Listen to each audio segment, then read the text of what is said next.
But I cope with losing with an ice-cold Dr. Pepper. Those 23 flavors are like so delicious. They totally wash away the pain of your college football team taking a big fat L. College football, it's a Pepper thing. Progressive presents Employee of the Month. Small Business Edition. Today's recipient from Lucky Larry's Landscaping, Larry! Larry saved his business money with a quick commercial auto quote from Progressive. Does it help he's his own marketing manager, accountant, executive assistant, and never been late? Technically, yes, but saving really put him over the edge. So, Larry, give Larry a round of applause. Be your own Larry. See if you could save in as little as 8 minutes at ProgressiveCommercial.com. Progressive Casualty Insurance Company and Affiliates.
Doug, I'm starting to think we're the only ones in the building. It feels that way. It feels that way. This is that live? shows just how important we are. It doesn't feel that way. It's the case. It is that way.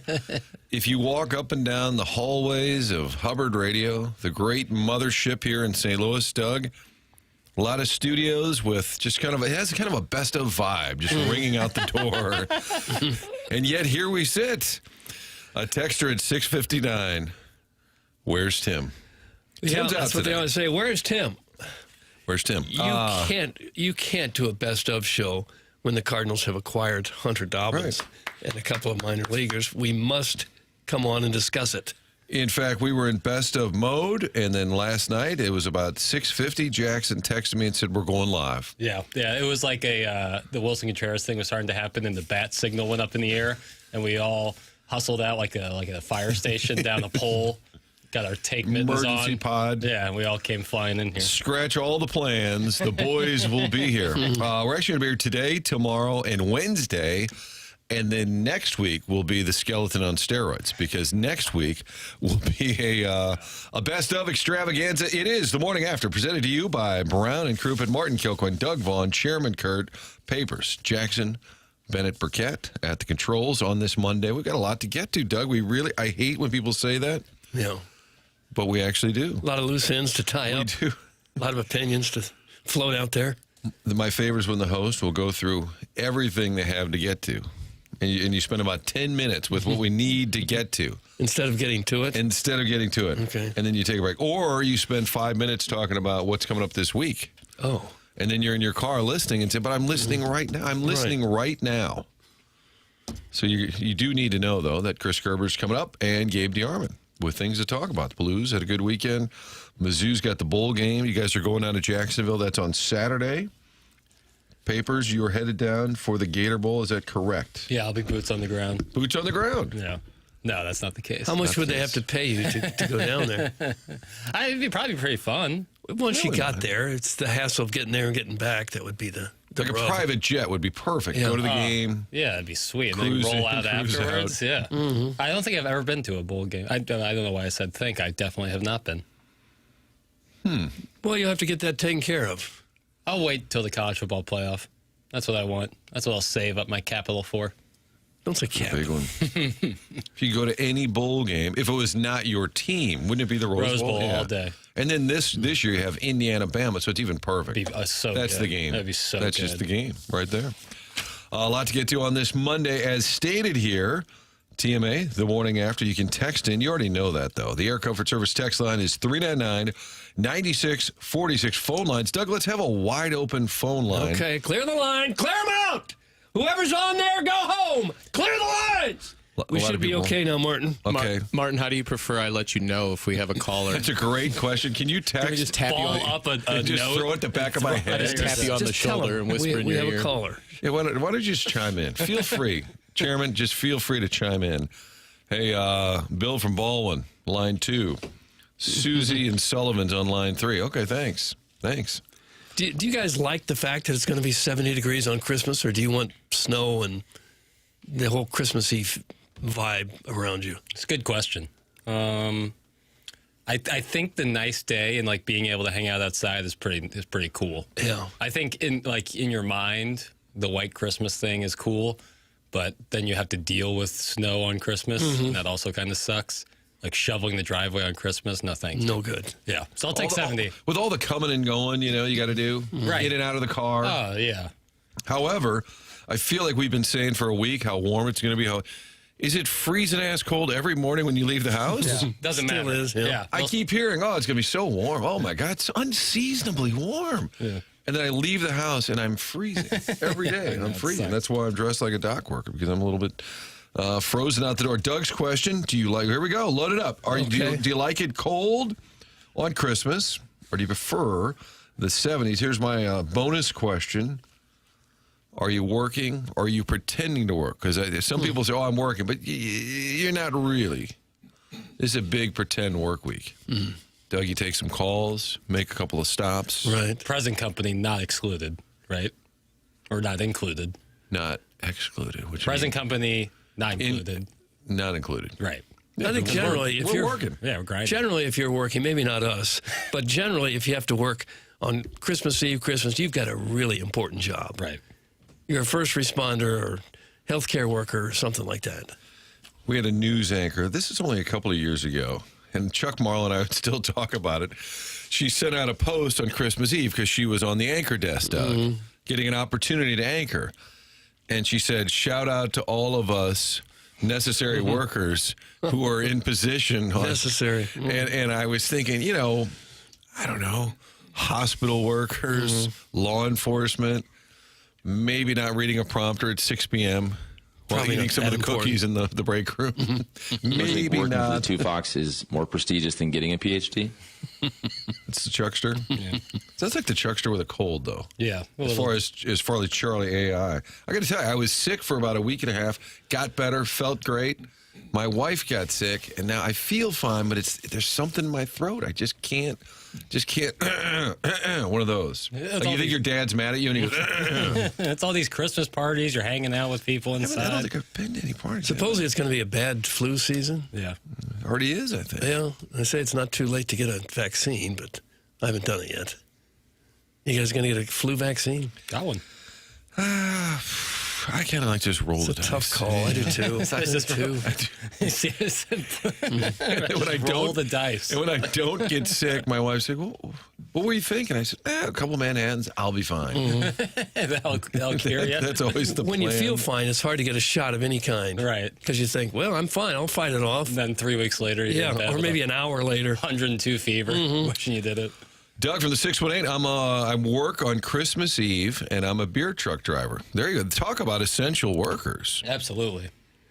Now, where would all the beer have to go on New Year's Eve? I guess to the bars. Hopefully it's already You would- gotten there. yeah, Are you the would- bars even open on Christmas Eve? I think Christmas Christmas Eve. Eve, yeah. They probably cut off at a certain point. Yeah, they're probably like closed at 10 or something.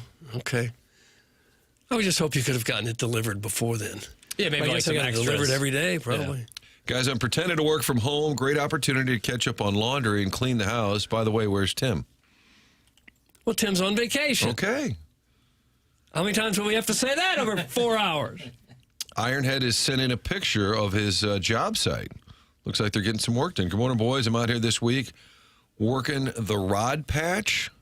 Love the show. Merry Christmas. He's working on a rod patch. What is that? I don't know, but it's a giant Don't just pile. say rod patch, listener, and then expect us to know what that means. Well, he's got a name. It's Ironhead. Call it Ironhead. A rod Tell us about your rod patch. In my mind, it's just where some people grow lead pipes. Like lead pipes are growing out of the ground. You want me to fill you guys in? Please. Oh, here we go. It's a construction job that involves like tying rebar. Oh. So like a major, like I would think like on the highway, right? When Yeah, they're putting that makes down sense. a big stretch of highway. I'm working Christmas Eve, airline pilot, but I'll get home Christmas morning. There you go. Yeah, That's no, that's an- folksy. They write songs about that. Again, an extremely important job. Yeah.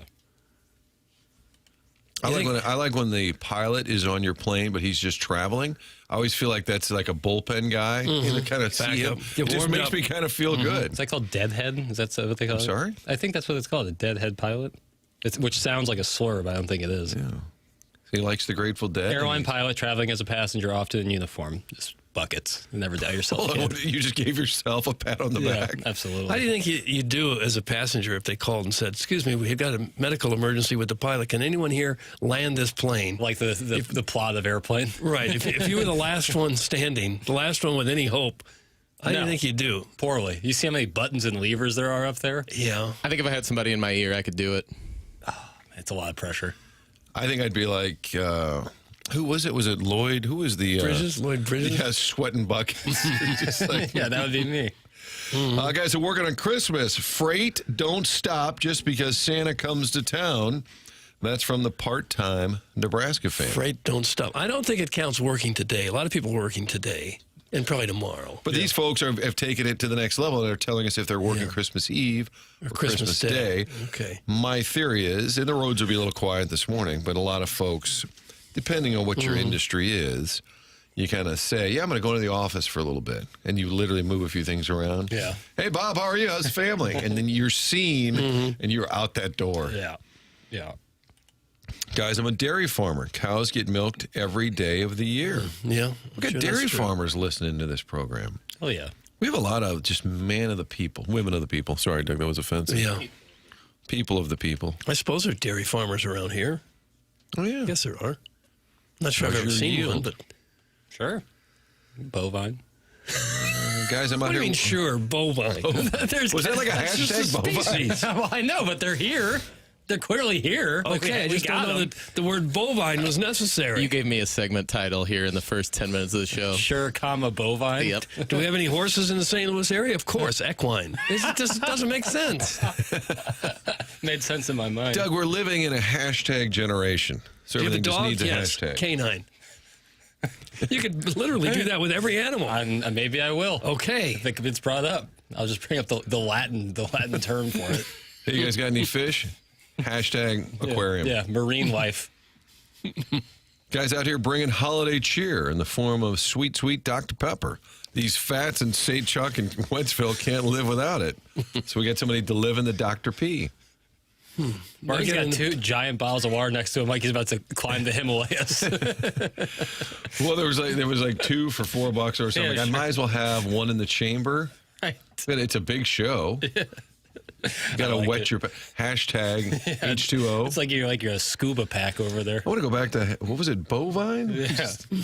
Shout out to all the cows listening. Shout out to, if you're a cow listening, text in. But if you listen to Mizzou football, you would think we're just more of an agricultural, just kind of corn yield, soybean, big soy. Did you As say opposed Mizzou to- football? Tiger, feline. Yeah.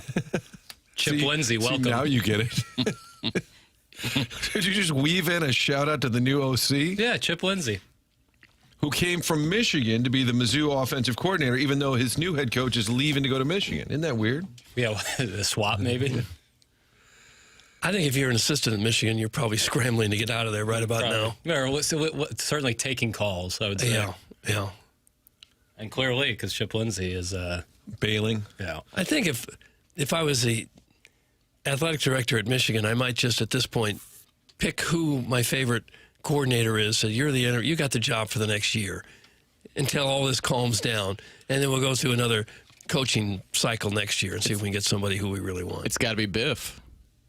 Pogge. Biff Pogge. Biff Pogge. Their interim at the moment. Yeah. I would love to see him in a cutoff Michigan shirt, just the new Michigan man.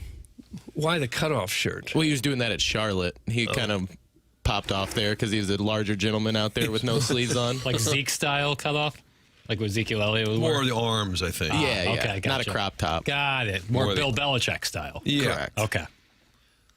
Chip Lindsay, North Carolina before Belichick. Drake May, Developed. quarterback Patriots. They beat the Ravens. Let's talk NFL. Hashtag pigskin. Did you say pigskin? Poor sign.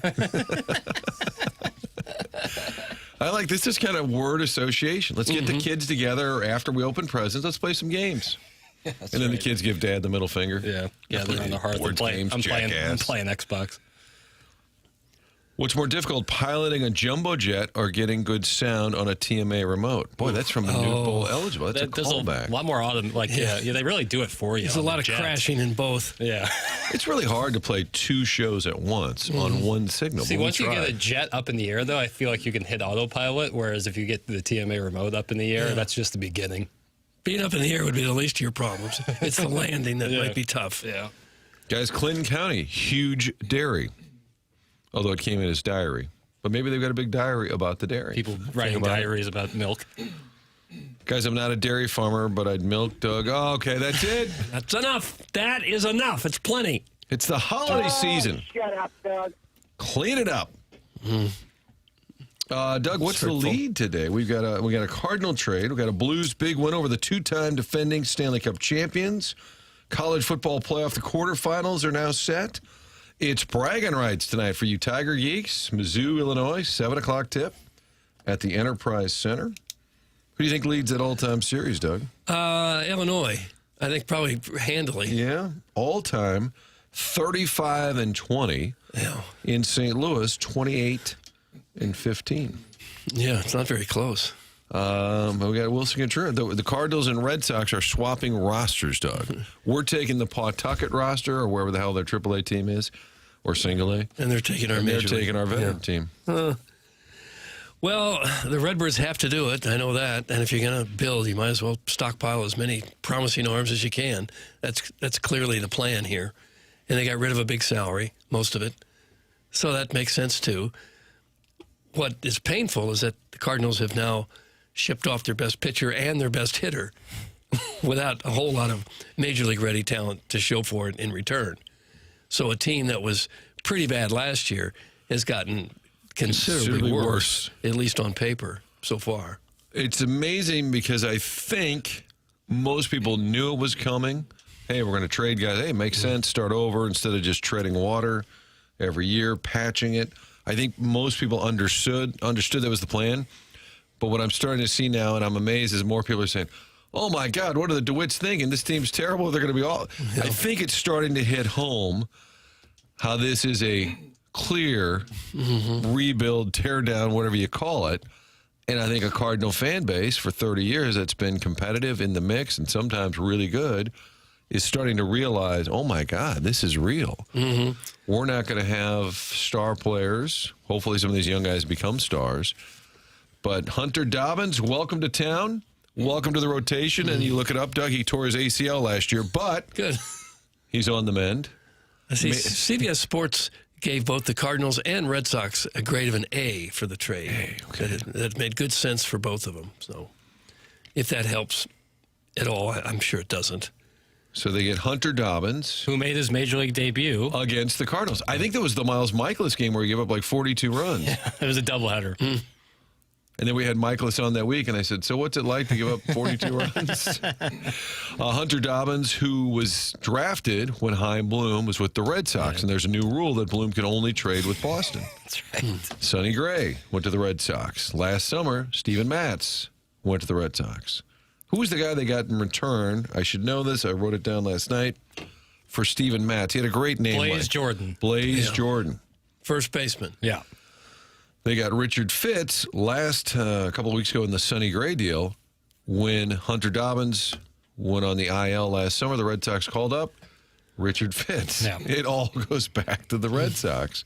We also got Yoiker Fajardo. I wasn't going to try to pronounce Casa it. Fajardo. Casa Gallardo's coming this way. The last name is, I believe, Fajardo.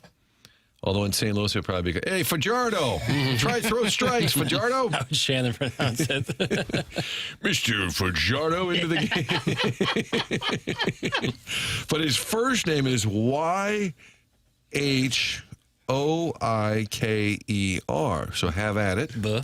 Have at it. It's a normal spelling on Yokier. There's a big Y out there. Yoiker Fajardo. But he's a young guy. Doug, we like upside. Well, yeah, just hope to have it. I think historically about 1 in 3 prospects makes it to the major leagues, something like that. So it's a numbers. I really do think it's a numbers game at this point. Just compile as many a lot of pitching too, and just hope to heck some of these guys pay off. Poor Nolan Arenado is going, oh my God, am I still there? He's still... There's no way he's going to be on the team, but for now, he doesn't have a home. Do the Red Sox need Nolan Arenado? Yeah, I mean, geez. Package deal. But so far in the 2 trades between Sonny Gray and Wilson Contreras now, they've saved about $53 million in money that they owed. I think if you're a fan, you're saying, okay, well, where's that money going? Is that part of the whole stockpiling the minor leagues? Do we need that money to fix what was wrong in the minor leagues, or is it just offsetting the fact that nobody's going to go to the games, Doug? I would hope that they spend it on somebody. They've got to bring in some player. Dustin May, former Red Sox. They got to get somebody that the fan base can kind of get excited about, don't they? I mean, they can't put a team out there that's going to finish 30 or 35 games out of first place and expect to draw flies at Busch Stadium. That won't cut it. You got to get somebody in here that people want to follow and get excited about. And who do they have right now? Brendan Donovan. Well, he's going to get traded too. There you go. So you're going to lose Sonny Gray, Wilson Contreras, Brendan Donovan, and Nolan Arenado, and expect the fans to show up excited because you got some guys in the minor leagues now? That's not going to happen. Embrace the kids. Who is, and Chairman I don't have in front of me, and papers I don't have it in front of me, but other than Arenado, who would the oldest player on the roster be? Maybe like a Newt or a Donovan at this point. Would anybody be over? Is Jojo Romero 30? I'm trying to think. So they have definitely done what they said they were going to do, which is get younger and look for prospects. I will say this about Contreras, man. He was fun to have around. My concern, Doug, from a media standpoint, when you lose players like even Sonny Gray, he could be kind of weird in his sound bites, which is good for us. I'm a little concerned that they're going to be bad and boring. Yeah. At least Contreras would throw a hissy fit every once in a while. It's a really bad combination. Newt's got some personality. Yeah, that's true, yeah. Newt, we need you healthy because we need your sound bites. Yeah. Yeah. This could be really painful. And it doesn't feel like they've got guys that are ready to be stars in another year or two. So far, they've just kind of got guys that Boston, a team that wants desperately to be in contention and win the thing, feel like they can do without. I think it's the secondary players that they've picked up. Like, was it Brandon Clark, the young lefty, and now this Mr. Fajardo that has potential. But again, that's a roll of the dice. Guys are going to bring on Kyle Tucker on a 10-year deal. Just wait for it. It's happening. Looks like, JoJo at 29 would be the oldest player after Arenado. Yep. A couple guys they're 28, but JoJo at 29 or Riley O'Brien at 30. Oh, wow. Yeah. Former Red Sox. Bullpen's a little older. Guys, Wheelhouse finally closing as a direct result of all of our sports betting garbage over the last few years, at least the final nail. I didn't know how sports betting affected Wheelhouse. Did you see that, Papers? Yes, I did. Your former hangout shutting down. Is that a false narrative? The fake narrative was I was dancing by myself at Tin Roof. Okay. Not true. It was at Wheelhouse. It wasn't Wheelhouse either. Oh. But it's sad to see, man. I remember Wheelhouse when it was the spot to go to downtown. It was up until it still was. And people just stopped going? They must have. Huh? I can't. Is it just a young, and I'm not asking you to be the Wheelhouse expert, Yeah. but considering the dais, was it a younger person's hangout? For sure. And a late night? Yeah. You go Were to they the open party. till like 3? I don't believe so. I'm not sure. What place needs to be open till 3? There's places. I that know, are- but at 2 a.m. you're like, God, if I could just have one more drink. If I could just, I mean, I just need one more. People want to drink. 2:30. But I think the owner said the declining Cardinal attendance had something to do with it. Sure. And security concerns had something to do with it. They had a few incidents outside of there. I'm sure Ballpark Village is formidable competition. Yeah. I would hope they would at least maybe relocate because the inside of the bar was beautiful. And really nice. People loved it. I hope they don't just shut down completely and go home. I would like to see them try it again in maybe a better location. Sure. There's not going to be much left downtown here at the rate we're going. Mm-hmm. Hey, Doug, Boston's trying to win now. St. Louis is trying to win in the future. Come on, bro. Well, thanks for that clarification. Come on, I had bro. no idea. I had no idea. You know what? You just got suspended for that Wow, comment. that's Stupid Ironhead. He's comment. out there working. No, good for you. He Doug. just Who was sent us a picture of Rebar. Who was it? Ironhead. Ironhead, sorry. Yes. He's Your working stupid hard and take. texting pictures. Got yourself suspended a period of 2 days' time, thinking For I didn't what? realize Boston was Come trying on, to win bro. and the Cardinals were building. Ironhead, you got yourself suspended a period of 2 days' time, but keep laying that rebar. I don't think the Red Sox fans are that excited, though. Like, hey, we got Contreras. Okay. Hey, we got Sonny Gray. Okay. Well, I think they should be. Sonny Gray is a solid pitcher. He'll be probably number 2 in their rotation. Contreras going to be their probably everyday first baseman. I bet he'll hit a lot of doubles off that green monster. He will. Yeah, they improved themselves quite a bit by only giving up, some fringe major league talent and minor leaguers. They got to do a lot to hang with Toronto and the Yankees. Well, the Yankees aren't doing anything. Yankee fans are pissed that the Red Sox are active. Welcome to Stepdad Life, Cardinal fans. Enjoy the kids that aren't yours. How about that? So the Cardinals are embracing a stepdad life. Let's see.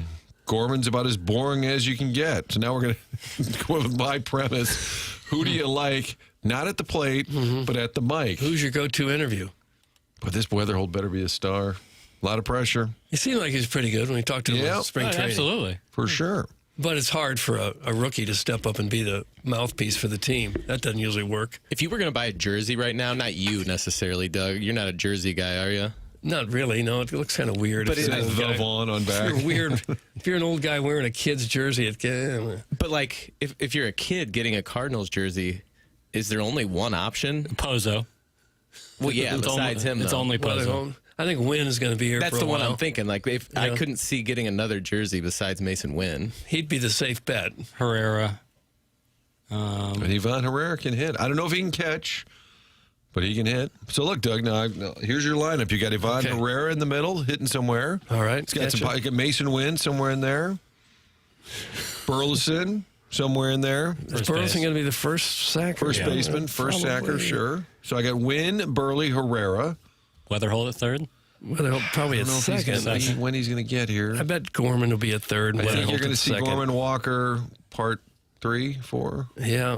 After 5 or 6 years, we'll decide if they're any good or not. Young Green center field. Newton right. Newton Probably left. Newton left, Newton Walker. I think it right. was Yeah. Newt, Scott, Walker. Third base, Gorman. Wynn, Weatherholt, Yeah. Burley, Herrera. There you go. Raise the banner. Let's go. What do you think, Doug? Sounds Let's like go. a winner. Sounds like a fifth-place team to me. That's not fair. Well, it is. We've seen it 2 of the last 3 years, haven't we? Yeah, but so. Enough Bovine. about the Cardinals. Jackson, what's it like getting beat up by Jamie Rivers? We've already discussed that. That was on Friday's show. That's from Tim's offshore bookie. You know, something important with that video is people know this is I'm wearing a pretty loose sweater, and it's real easy to grab onto. And Jamie Rivers, you know, great build, great physique. Clearly, it was roughing me around. Tough to grab a man who's wearing a shirt that tight. You know, You were built to score, and he was built to scrap. I couldn't really His grab tight hold. shirt caused you not to get I in a couldn't. good I was just lick. grabbing hunks of flesh. You know, I couldn't do it. I couldn't get the grip on the shirt. You grabbed chunks of his flesh. No, I just he's got the shirt's tight. So you couldn't know? get a piece of the shirt. Shirt's tight. Couldn't grab it. Why is Jackson laughing at Martin's dumb jokes like he's a tickle me Elmo? That's from Quamain Vayukas IV. Because it's funny. How about you? It How about seems to you? be- How about you enjoy some things? in Have life? some holiday cheer. How about you get that scowl off your face and smile? Yeah, and your Billikens are 11-1. What are you Yeah, so God. stressed about? This said something that was funny to me. You laugh too hard. Whatever. It's a loser Oh, test. this one that got is. you a little bit. Could you imagine Landed the jab Can you there. imagine? Oh, look at you having fun, you loser. What? I think it was more about a shot at me. Well, that's Another wrong dumb too. 'Cause it was joke. funny. Dumb joke. The rebuild team will be terrible next year, and then Ollie will get fired. Is that all part of the plan? That's from the Baldwin Bandit. I do think he's being handed Right. a losing hand. Yeah, good luck with that roster. So at the end of the year, they say, Ollie, we don't understand. This team is, 25 games under 500. And he's like, exactly. It could be that they just have the smallest payroll they can put together this year, so that Get to the lockout. get to the lockout and not have to owe somebody $30 million a year. That doesn't appear to be the plan. Doug, it's the holiday season. That's not me saying that. This is a text from the X in Espresso. Can we please let Mike Lee call in? We haven't heard from him in a long time. Did you ban Mike Lee from calling in? No, I didn't. He's always welcome to call in. Yeah, I didn't know that was a thing. We had a couple calls that didn't go especially well. With Mike. But I don't think he's been banned. No. Of course He was at the Dotem. Yeah, he sure was. In fact, we could have him call in and say, where's Tim? All right, we do need to break. Believe it or not, Doug, we're running behind already. It's the Christmas week edition of TMA. We are live. We are live and local. Well, that's why we're breaking down this Cardinal trade. We'll get to our NFL thoughts and our new power rankings. We'll do that in a little bit. We'll talk Blues with Chris Kerber. Some Mizzou thoughts. Braggin Rights tonight at Enterprise Center. Anybody going to the game? Nobody's going to the game? I'd be in the studio tonight. But we've got Braggin Rights Mizzou and the Illini latest edition. Brad Underwood, what do you think he has, Papers? 8 games in the Braggin Rights. What do you think Brad Underwood's record is? 4-4. It is. Dennis Gates? 1-2. Yep, won the first And, lost the last 2. yeah. See, we got nuggets. It's the morning after. You can text in at 399-9646 Air Comfort Service text line. You can call Chairman Kurt. He wants to talk to you. That's 974-0101. Count your Thompson phone lines and the Michelob Ultra YouTube chat. Doug always forgets about the Michelob Ultra YouTube I do, chat. yeah, I do. That's going on right now. We'll check their thoughts as well throughout the program. We're here till 11 on TMA.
Oklahoma, Martin.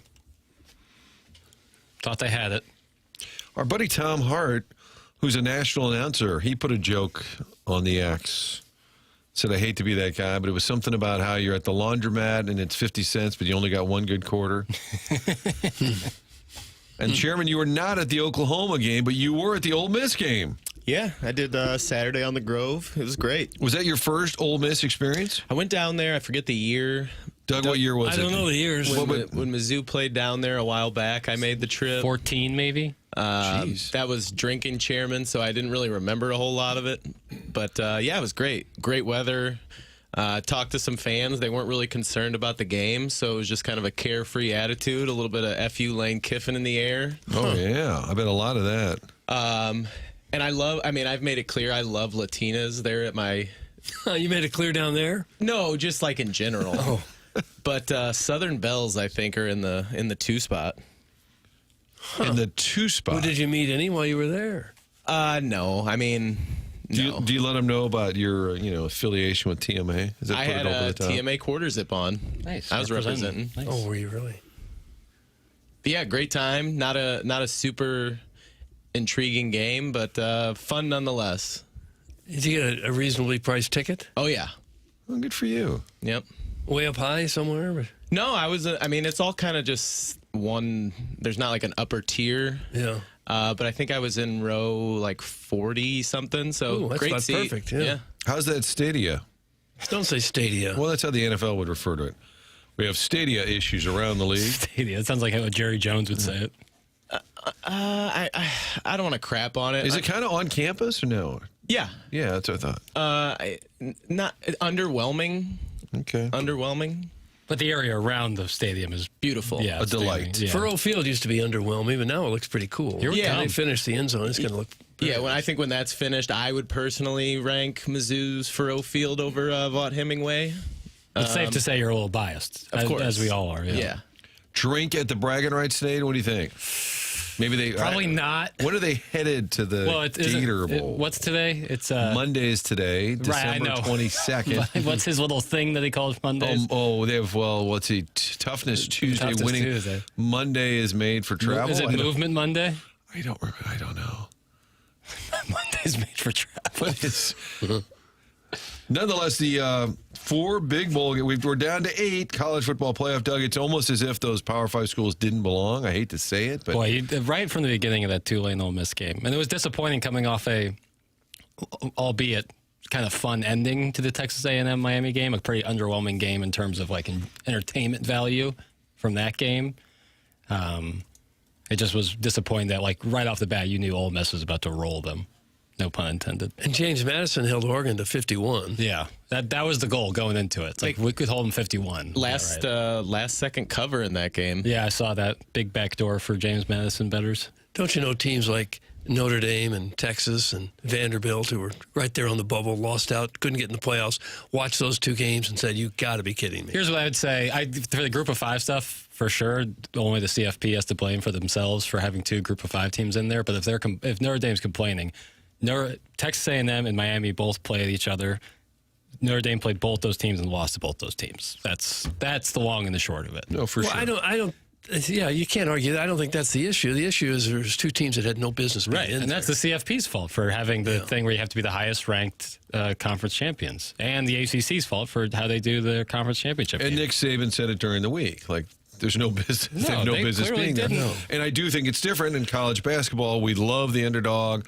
We love the George Masons, the VCUs that go on a run, and I think it's just more possible in basketball. Way more. It's also 1 or 2 star kids or a team that's got 5 seniors could knock you off. Basketball lends itself more to an upset like that, but also Correct. they play in neutral site games where the crowd more likely is going to be on the underdog side if they make a run.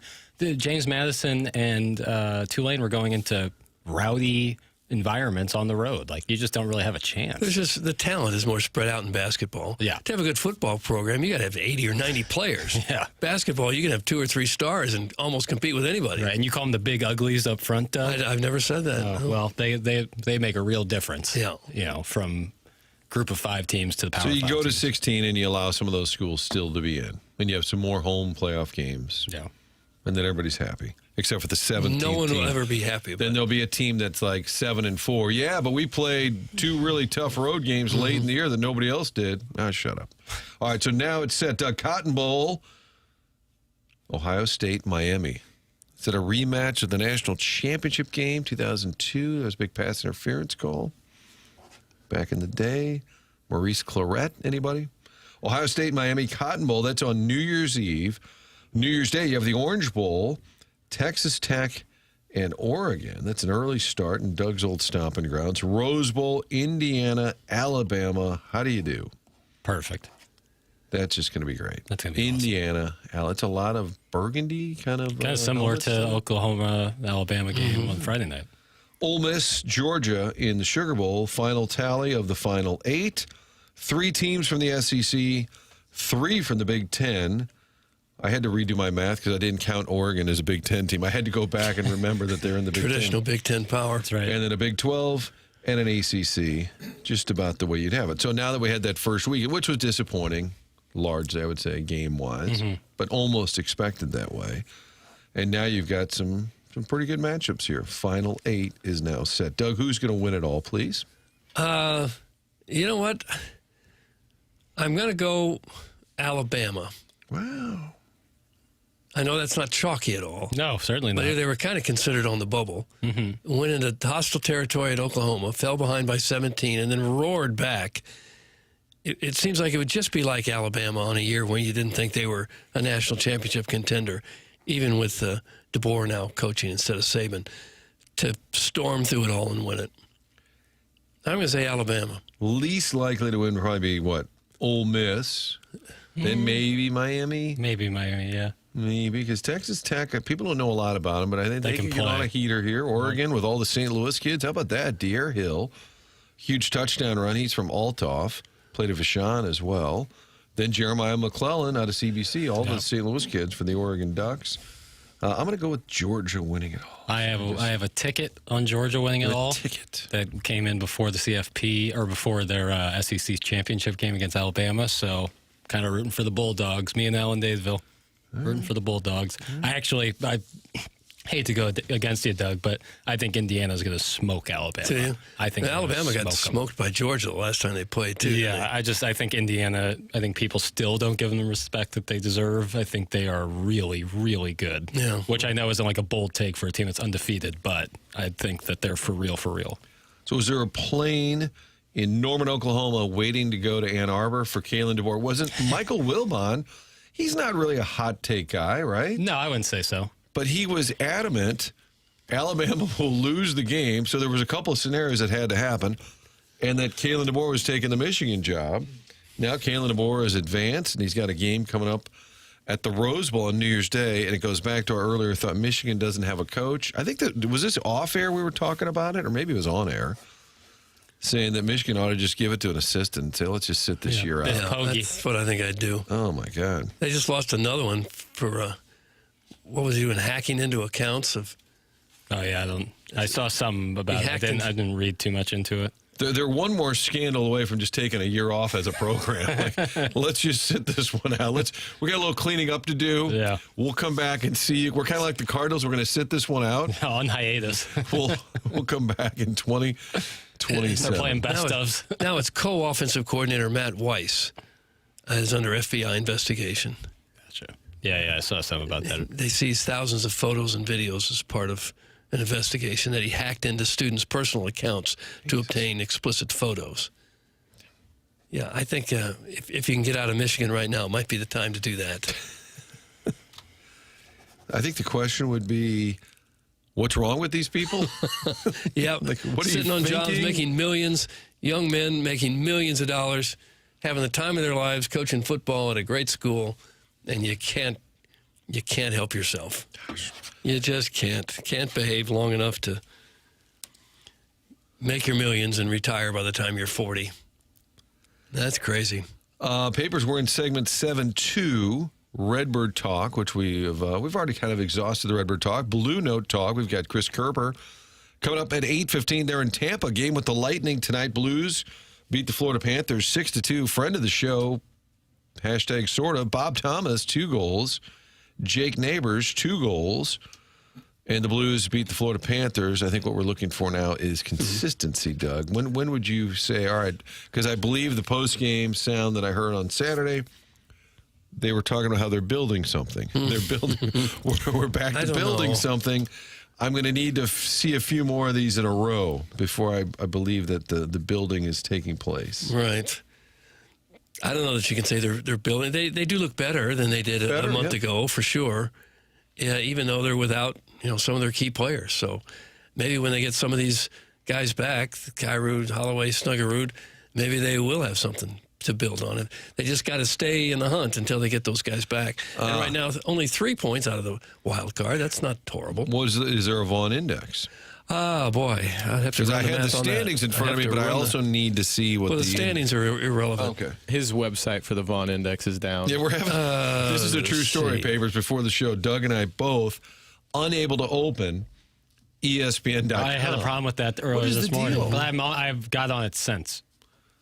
Well, we are the ESPN mothership here, and we can't open their webpage. Well, so I'll just do it by pen here. Okay. The record's, if I remember right, 14, 15, and 8. So that would make their Vaughn index right at 36. I like the idea, though, that like you're trying to sign into ESPN, they're having problems, but it's like, oh, you're trying to log in from an affiliate station. They'll let us in now. Now you can come in. Like there's a gatekeeper somewhere. Yeah, now you can see that the Steelers beat the Lions 29-24. I still can't get on there. I still can't. How about the NFL weekend, which started with the Thursday night? They called the Seahawks-Rams game. They said it was the game of the year, and it was a great game. And then the Bears-Packers Saturday night on the old 2 Fox, which kind of felt like, now it wasn't a great game, but the ending. There are Super Bowls like this where we break it down and say, oh, is this the greatest Super Bowl ever? And you say, no, for 3 quarters it was terrible. But the ending, the scenario, the way it all played out, 4th down, had to have a touchdown, got that. Onside kick. Who falls for the onside kick nowadays? Well, you kind of have to telegraph it now with the new kickoff rules. And they did. And then you've got Dobbs. Still fumbled it. Well, you got a wide receiver. You have everything like, oh, did you have the wrong guy out there? No, we had a wide receiver who earlier caught a touchdown, catching the ball and just dropping the ball, giving it back to the Bears. And then they win on an overtime touchdown. Pat, the NFL, we hate the league, but we love the game. Yeah. How good was that pass? I mean, how good was that ball from Caleb Williams to DJ Moore? And great catch by DJ Moore. Contested catch, too. Yeah, great catch. But Caleb Williams really looks good this second half of the season. I mean, he's dynamite. Have you heard the nickname Jackson? Iceman? Mm-hmm. Yeah. Love it. He did a little Iceman celebration after the toss. What's that look like? Kind of like you're shaking cold, your burr. Similar to Trae Young in the Garden, circa 2022. Similar to Trae Young in the Garden. Okay. 2022. And why would you want to look like you're ice cold? Well, it was cold out there. You're cold. Cold kind of means like cold-blooded, ice in the veins. Oh. Okay. That kind of thing. But it was There are times when he looks bad, but then coming through in the clutch. The Bears have been a clutch team this year. Yeah. Finding ways to win. They never beat the Packers. And now sit atop the North. Atop the North. And before the Lions lost last night, there was still an outside chance that with the Bears' record and how good the North is, that they could fall there was out, a scenario where they would not make the playoffs. Yeah. Which would be the most Bears thing ever to have like an awesome season and crumble the last 2 games. And you've got the South Division just kind of fumble effing around, having to put somebody in there. Yeah, the James Madison of the NFL. And then you have the Steelers-Lions, which also comes down to the final play. That's the thing about the league, is it's unbelievable. It's always down to the last possession. Even a crappy game, you flip it around, you come back to it. Oh, they're only down 3. How many timeouts left? How much time on the clock? But the Lions game ends on a touchdown. It's the winning touchdown for Detroit, except pass interference as the ball is being flipped back to the court. It was a pretty heady play to flip it back to Jared Goff. Lunges into the end zone, but we had pass interference. And then they announce it. And, in fact, the Lions fan, I think Jim Nantz was thrown for a loop because the referee announced it and said, we have a touchdown. And the Lions fans roared. And they said, but we have pass interference, and the touchdown doesn't count. Game over.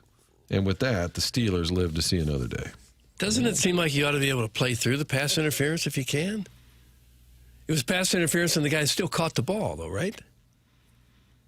It was like a push-off. because it was same. It was offensive pass It was interference. okay. I was yeah. about to say because you could just decline the penalty. Yeah. Oh, defensive. Yeah. Yeah, No, it was OP, offensive. yeah. OP, The yeah. one, and I think that was a little more blatant. They had a touchdown overturned before that, and that one I think was really ticky-tack. Wasn't that kind of the pick play? Yeah, where they kind of like do a little rub off, which Tarasenko the old little rub off. That one seemed to be less egregious than the one. And I was in the car listening to some NFL radio. Doug, you realize the Pittsburgh Steelers play-by-play man is Rob King. Oh, is it really? Formerly of the Rich Gould Rob King afternoon show. Did St. Louis for 10 years or so, Yeah, probably. Channel 11 alum, former WashU quarterback Rob King. He's been in Pittsburgh for a long time. He's now the Steelers play-by-play. Good for him. Yeah. He was a good guy, very talented guy. Speaking of announcers, did you see the poor Philadelphia Flyers announcer? What he did? Oh my! Will that ruin him forever? I guess. Why don't you fill? I don't know what's going. Why don't you fill me in? Oh, I think the chairman knows. I'd He's rather trying not to- say. No. I promise you, I think have no idea. folks can look it up. Look it up. Folks Well, can no, I by think playing the audio. Situation. He what? He said something during a commercial. Thought he was off the air and didn't. His partner was fumbling around beneath the desk, picking up a pin or something, and the play-by-play announcer Made a joke. suggested he do something while he was down there on the ground, and it was over And here, a loud and drive clear. to left by Castellanos. And the sidekick, the analyst said, I think we're on the air. He said, no, we're not. And they were on the air. It's a reminder to us all, Doug, these microphones, Oh yeah, these babies could be hot at any time. that could be the worst one I've heard yet. That's, yeah. I honestly think he'll survive it. And in part, this is just my theory, is that the Philly market won't be as bothered by it as they might be in some markets. Could be, yeah. Where they're like, well, he's making a joke, no big deal. I don't think it's the end of him. But it was a hot mic moment. All of this leads up to the email of the day, which we do every day, which is the Design Air email of the day. January is the month where the winner at the end of the month is going to get the entire HVAC unit, a $10,000. That's a minimum $10,000 value. And Design Air, is it Tim or Doug? Papers, who do you want here, buddy? Let's play. Tim's going to tell us about our friends over at Design Air Heating and Cooling. Design Air Heating and Cooling is online at designairservice.com. Seth Goldcamp, a longtime TMA sponsor. As a matter of fact, he is the longest running sponsor on the morning after, and he has an incredible promotion going on in the month of January, in which the winner of the Design Air Heating and Cooling Emailer of the Month will receive a $10,000 HVAC system installed by Design Air Heating and Cooling. That's Design Air Heating and Cooling. Online at designairservice.com. Doug's a client. Martin's a client. I'm a client. We recommend you become a client. It's Design Air Heating and Cooling. Online at designairservice.com. And don't forget, starting on January 5th on TMA and going throughout the month, the winner of the Design Air Heating and Cooling Emailer of the Month standings gets a $10,000 HVAC system, courtesy of Seth Goldcamp and Design Air Heating and Cooling. I would never throw Papers under the bus. That would not be on brand at all. But Jackson, oh, there it is. I was just going to ask you why I couldn't see the YouTube chat. There, it was not there. I swear, moments ago it was not there. It's back. So the Michelob Ultra YouTube chat, we monitor all your thoughts as Someone well. said, nice to hear Tim. John Scores says, nice John to hear. Scores. Oh, for heavens! Guys, what do you think Tim is doing right now? Hopefully sleeping. You got a favorite YouTube chatter, Martin?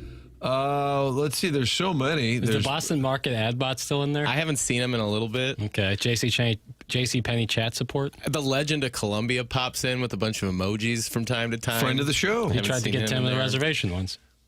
And that didn't work out. Well, depends on who you ask. Papers play the Van Chew drop, Van 2.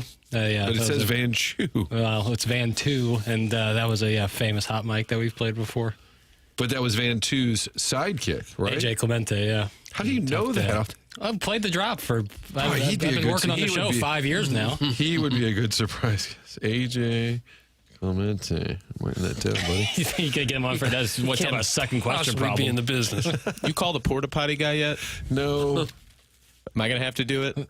Who else did you say? And he has a number that you I sent him Aunt Betty or whatever, the Loyola Mary, who was Sister Aunt Betty. Sister, Jean, rest in jeez. peace. and rest she in died. peace. You didn't do it in time, and now we can never talk to her. Do you want this to happen to the porta potty guy too? Will we know? Long live. Will we know if he passes? Would we know? I don't know if it would come up. Like it would. Tonight's in memoriam, Bill so-and-so, also known as Porta Potty We'll Guy. honor him if no one else will. No, from the chairman, I have Sister Jean, rest in peace, Rod Howard, filmmaker, Opie, and also Porta Potty Guy What a threesome. as numbers sent to me.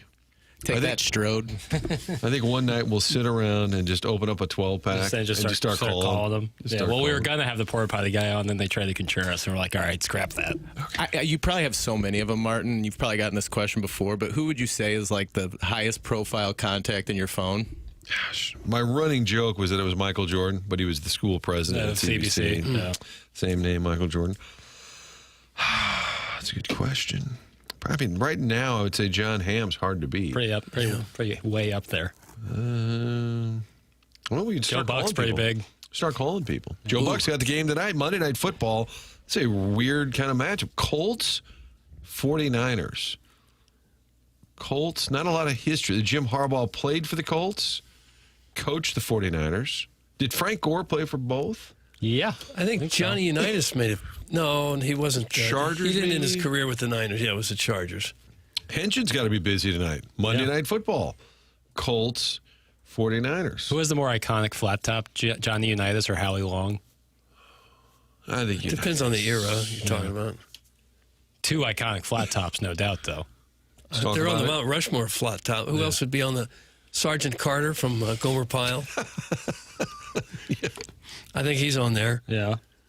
I don't know of many others. Buzz from Home Alone. Yeah, great Oh, flat. yeah. Buzz, your Okay. girlfriend, woof. All right. Well, we wrapped that up quickly. Yeah. Chris Mullen, great flat top. Oh, yeah. You could have like set a drink on top of that. He may have.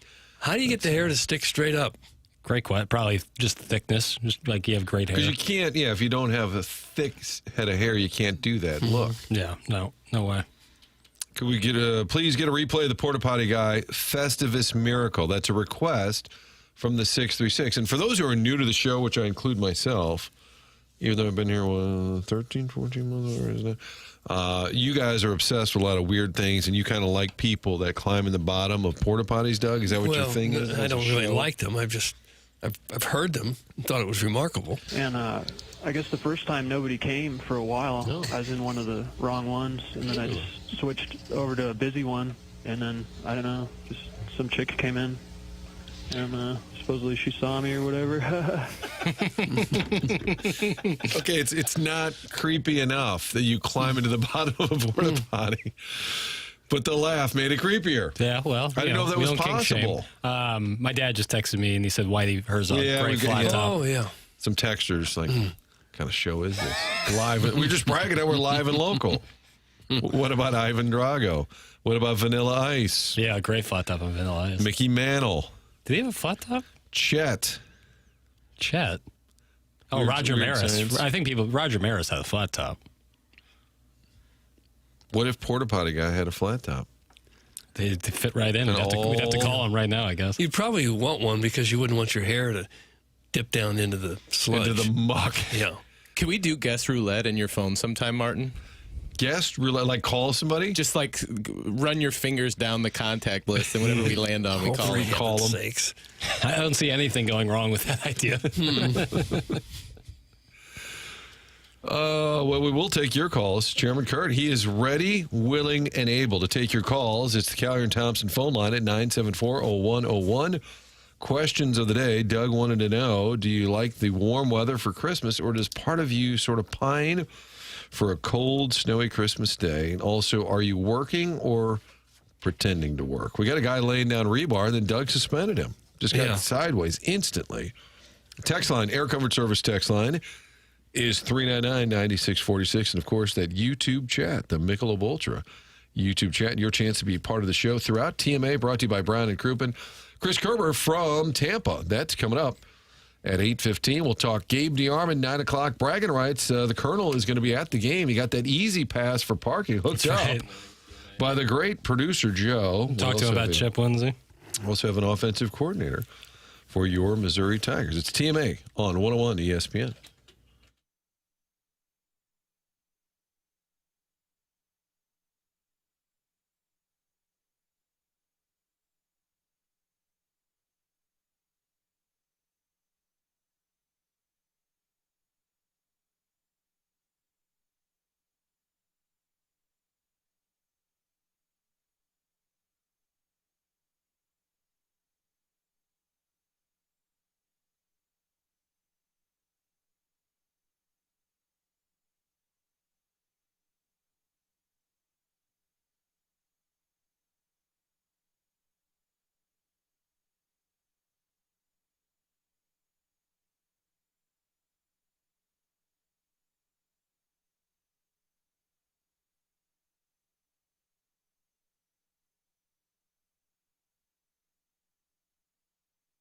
Hey, Missouri, if you haven't heard by now, FanDuel Sportsbook is live in the Show Me State, and they're kicking things off with an offer that is tough to beat.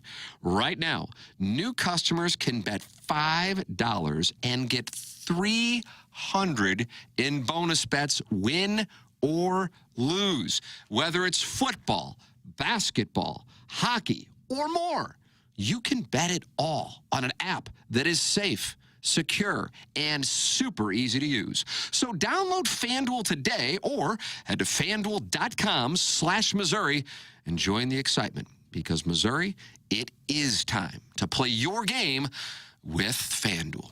Must be 21 or older and present in Missouri. Gambling problem? Call 1-800-GAMBLER.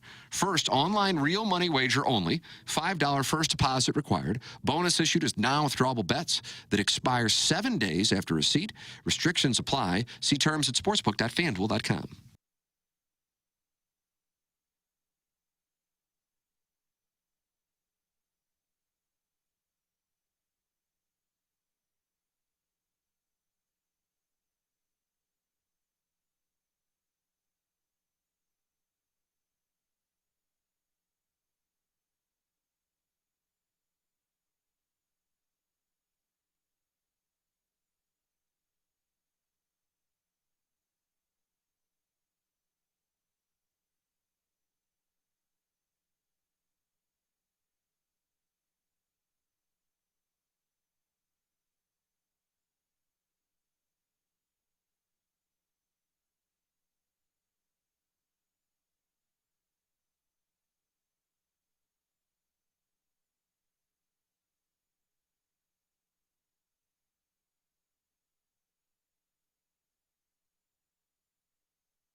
This is Jackson with a Sports Center update driven by Johnny Londoff Chevrolet and Johnny Londoff Autoplex. Blues win on Saturday. Back in action tonight as they take on the Tampa Bay Lightning. Pre-game at 5, puck drop at 6 right here on 101 ESPN. That was another Sports Center update driven by Johnny Londoff Chevrolet and Johnny Londoff Autoplex. See them at londoff.com. Chevy, together we drive. Are you kidding me?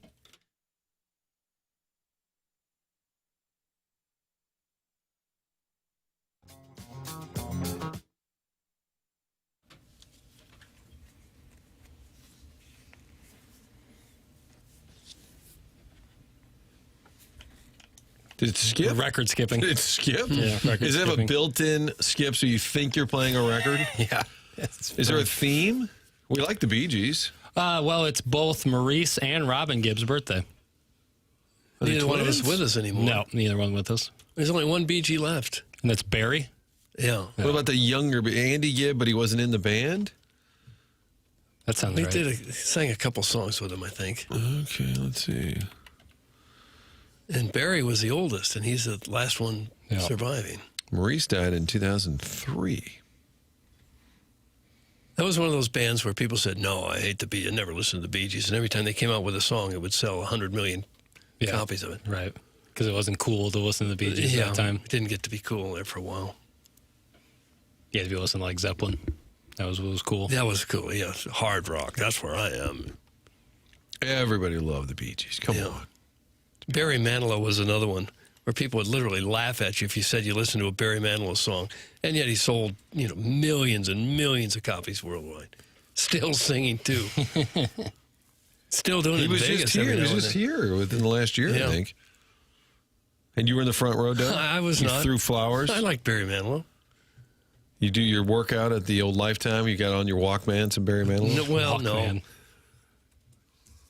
I don't listen to music when I work out. I still watch TV. Really? They got TVs everywhere, yeah. Like watching the news with closed captions on. That's 15 seconds behind. That kind of thing, yeah. We like what we like. I've never been the guy that wanted earbuds in my ear. Yeah. I want to know what's going on around me. Sure. Protect yourself. I've never really had to protect myself from danger. yourself. But I don't like to Assailants. be blocked out of the noise of the rest of the world. It sometimes is scary. Like if you're like in a busy Scary? town. Well, if you're like in a busy town, like if you walk through New York City, it's probably best to have one ear open. Oh, I would think so, yeah. You don't want to have two Or St. Louis. blaring AirPods in your ears. Be a little bit alert. Noise canceling. Yeah. Word on the street. Probably best to keep one ear open. Ear to the street. I would think at all times. Right.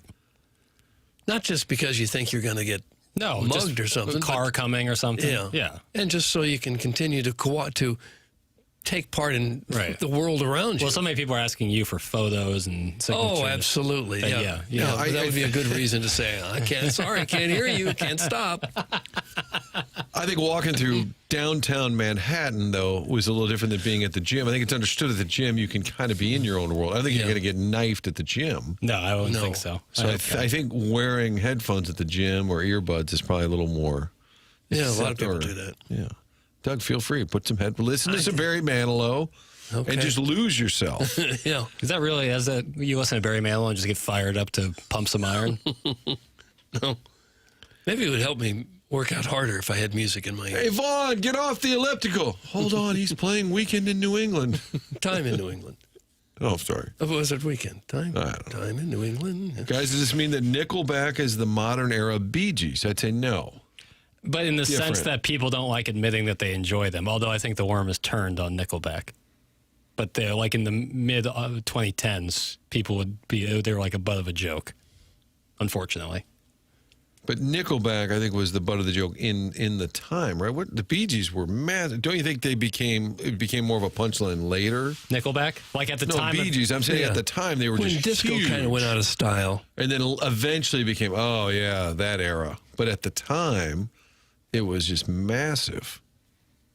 We'll take your Nickelback BG comparisons. In the meantime, Doug, here on TMA, the morning after, we are here Monday, Tuesday, Wednesday. We've got the Christmas break, and then next week is a best of. So get it while you can. The next 3 days here, live programming of the morning after. We have coaches and players behaving poorly, Doug.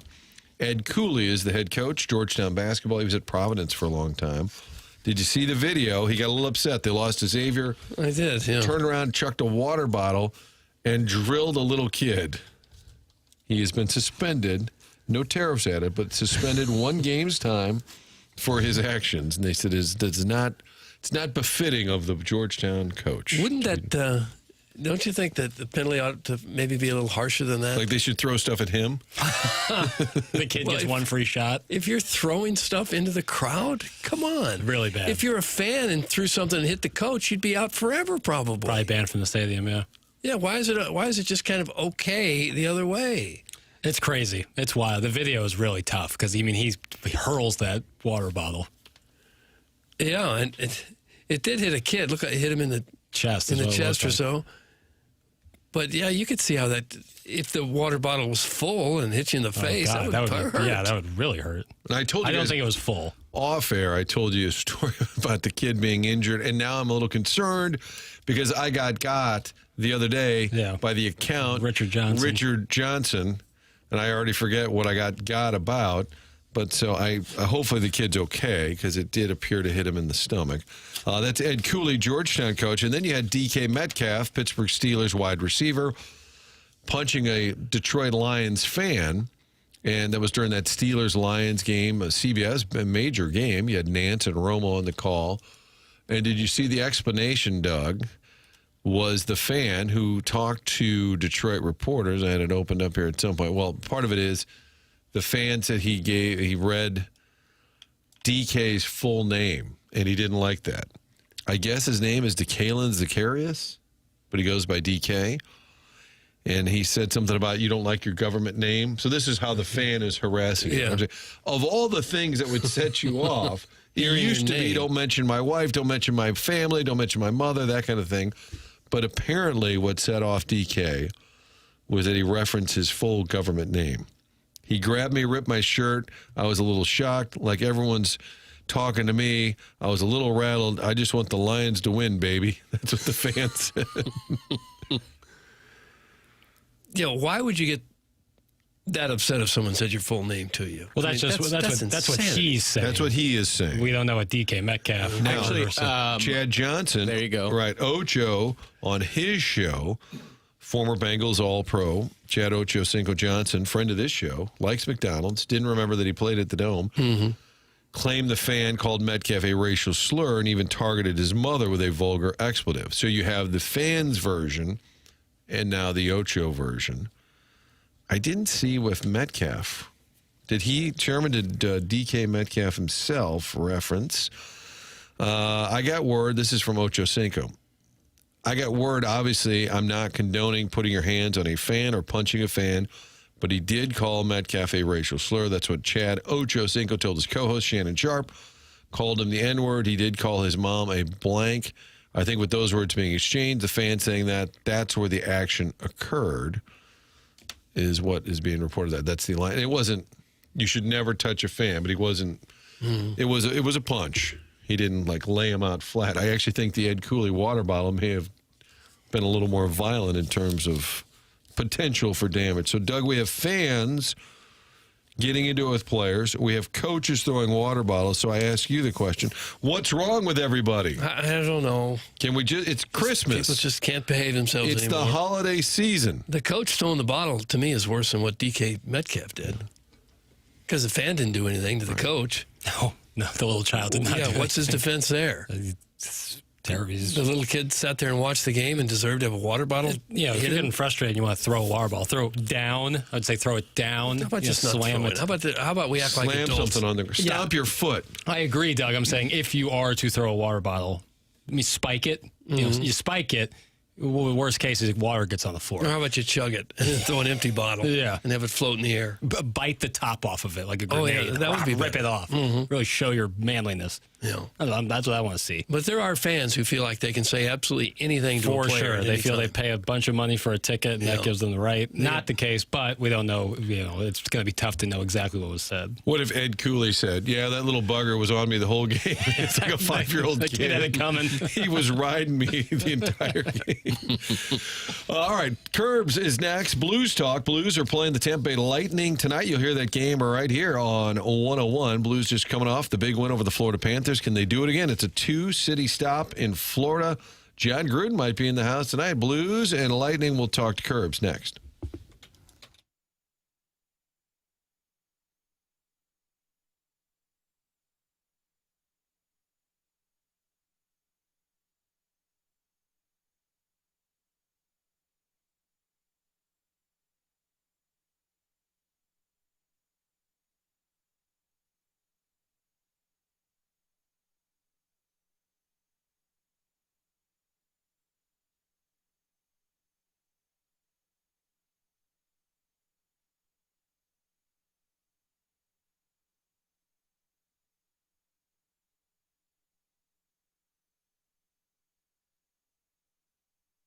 AutoLoanPro.com, the website to head to for that next vehicle. Also a chance to get your credit back on track. So at AutoLoanPro.com, it's real simple. They'll get you into a vehicle with little to no money down, get you the best rates possible, and they'll do that no matter what the situation, no matter what your circumstance. They will find that car, get you a great deal. They work with over 50 different lenders, and they know making that large purchase with financing gets complicated, especially if there's a hiccup along the way. Doesn't matter. The Auto Loan Pro get you back on track. Website also features the free playbook. You download that when you're online. It's going to educate you and also help you get the car of your choice in the future. Auto Loan Pro is part of the Lita family, so it's real simple. Get that vehicle, get your credit back on track, and do a little bit of learning while on that website as well. Robert Thomas featured prominently in their commercials, TV, and on the website. Only thing you need to know when financing a car is to choose a pro. The Auto Loan Pro. Again, online at AutoLoanPro.com.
You know, as we head into this holiday week, the one thing you don't want to have happen is a furnace go kaput as the weather stays cold. Now, look, sometimes it's going to happen. Even if you do all the right maintenance and everything, it's a machine.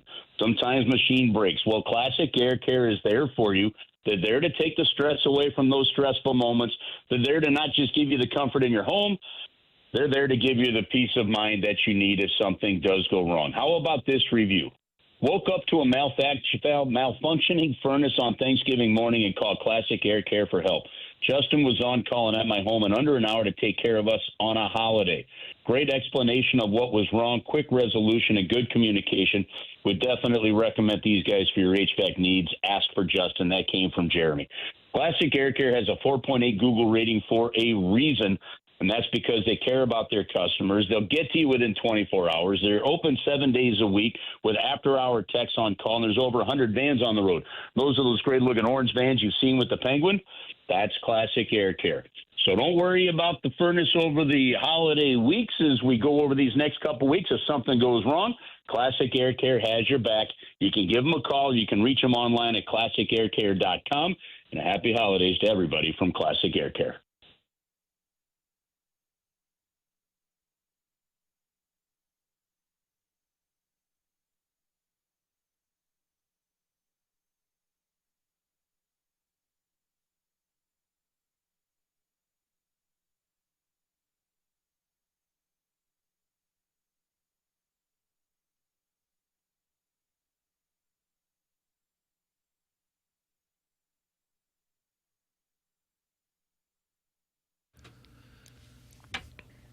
And back live on 101 ESPN, the morning after. Martin, Doug, Jackson, Chairman Kurt with you.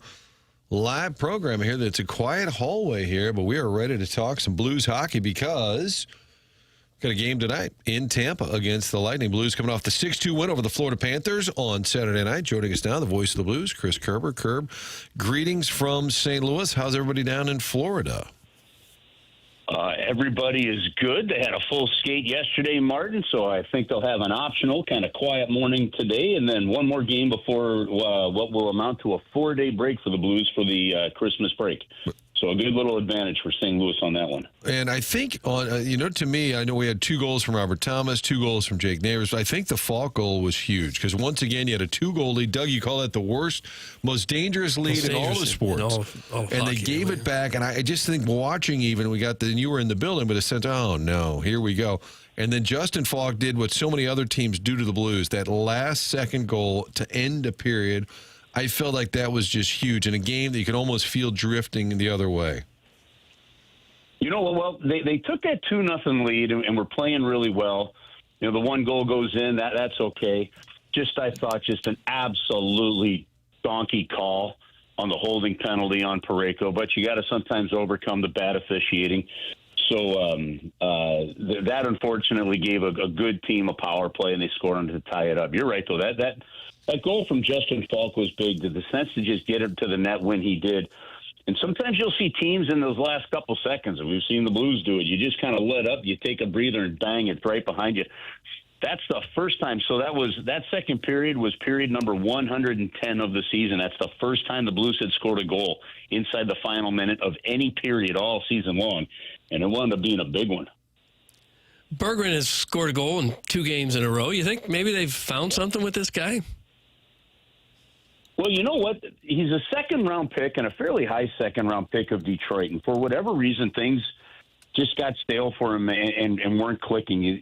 You know, if you're a second-round pick in the NHL, you've shown some skill somewhere over the course of your amateur career. You know, and the Blues, from what I was told, they were kind of eyeing him a little bit earlier even than they got him. They were thinking that Detroit might even put him on waivers earlier in the year. So while, yes, a lot of the timing ends up being the need with the health of the Blues forward. You know, my sense is this is a guy that they had been looking at in case that need arises, and the timing ended up working out. So, yeah, they might have found him. Now, you know, the question is does that bump from the energy of finding a new team and getting a new chance live on? Does it carry? Does it last? You know, sometimes you'll see a player come in, you get that extra little bit of adrenaline, that little revivedness, and then things kind of, you know, water always finds its level, right? So does the water have a new level for him, or is it the level that he had with the Red Wings? And that's what we'll find out. But, I mean, you talk about going from a team where you were having a hard time getting in the lineup and then they waived you, which means if nobody picks you up, you're one step away from going to the minor leagues or potentially back to Europe.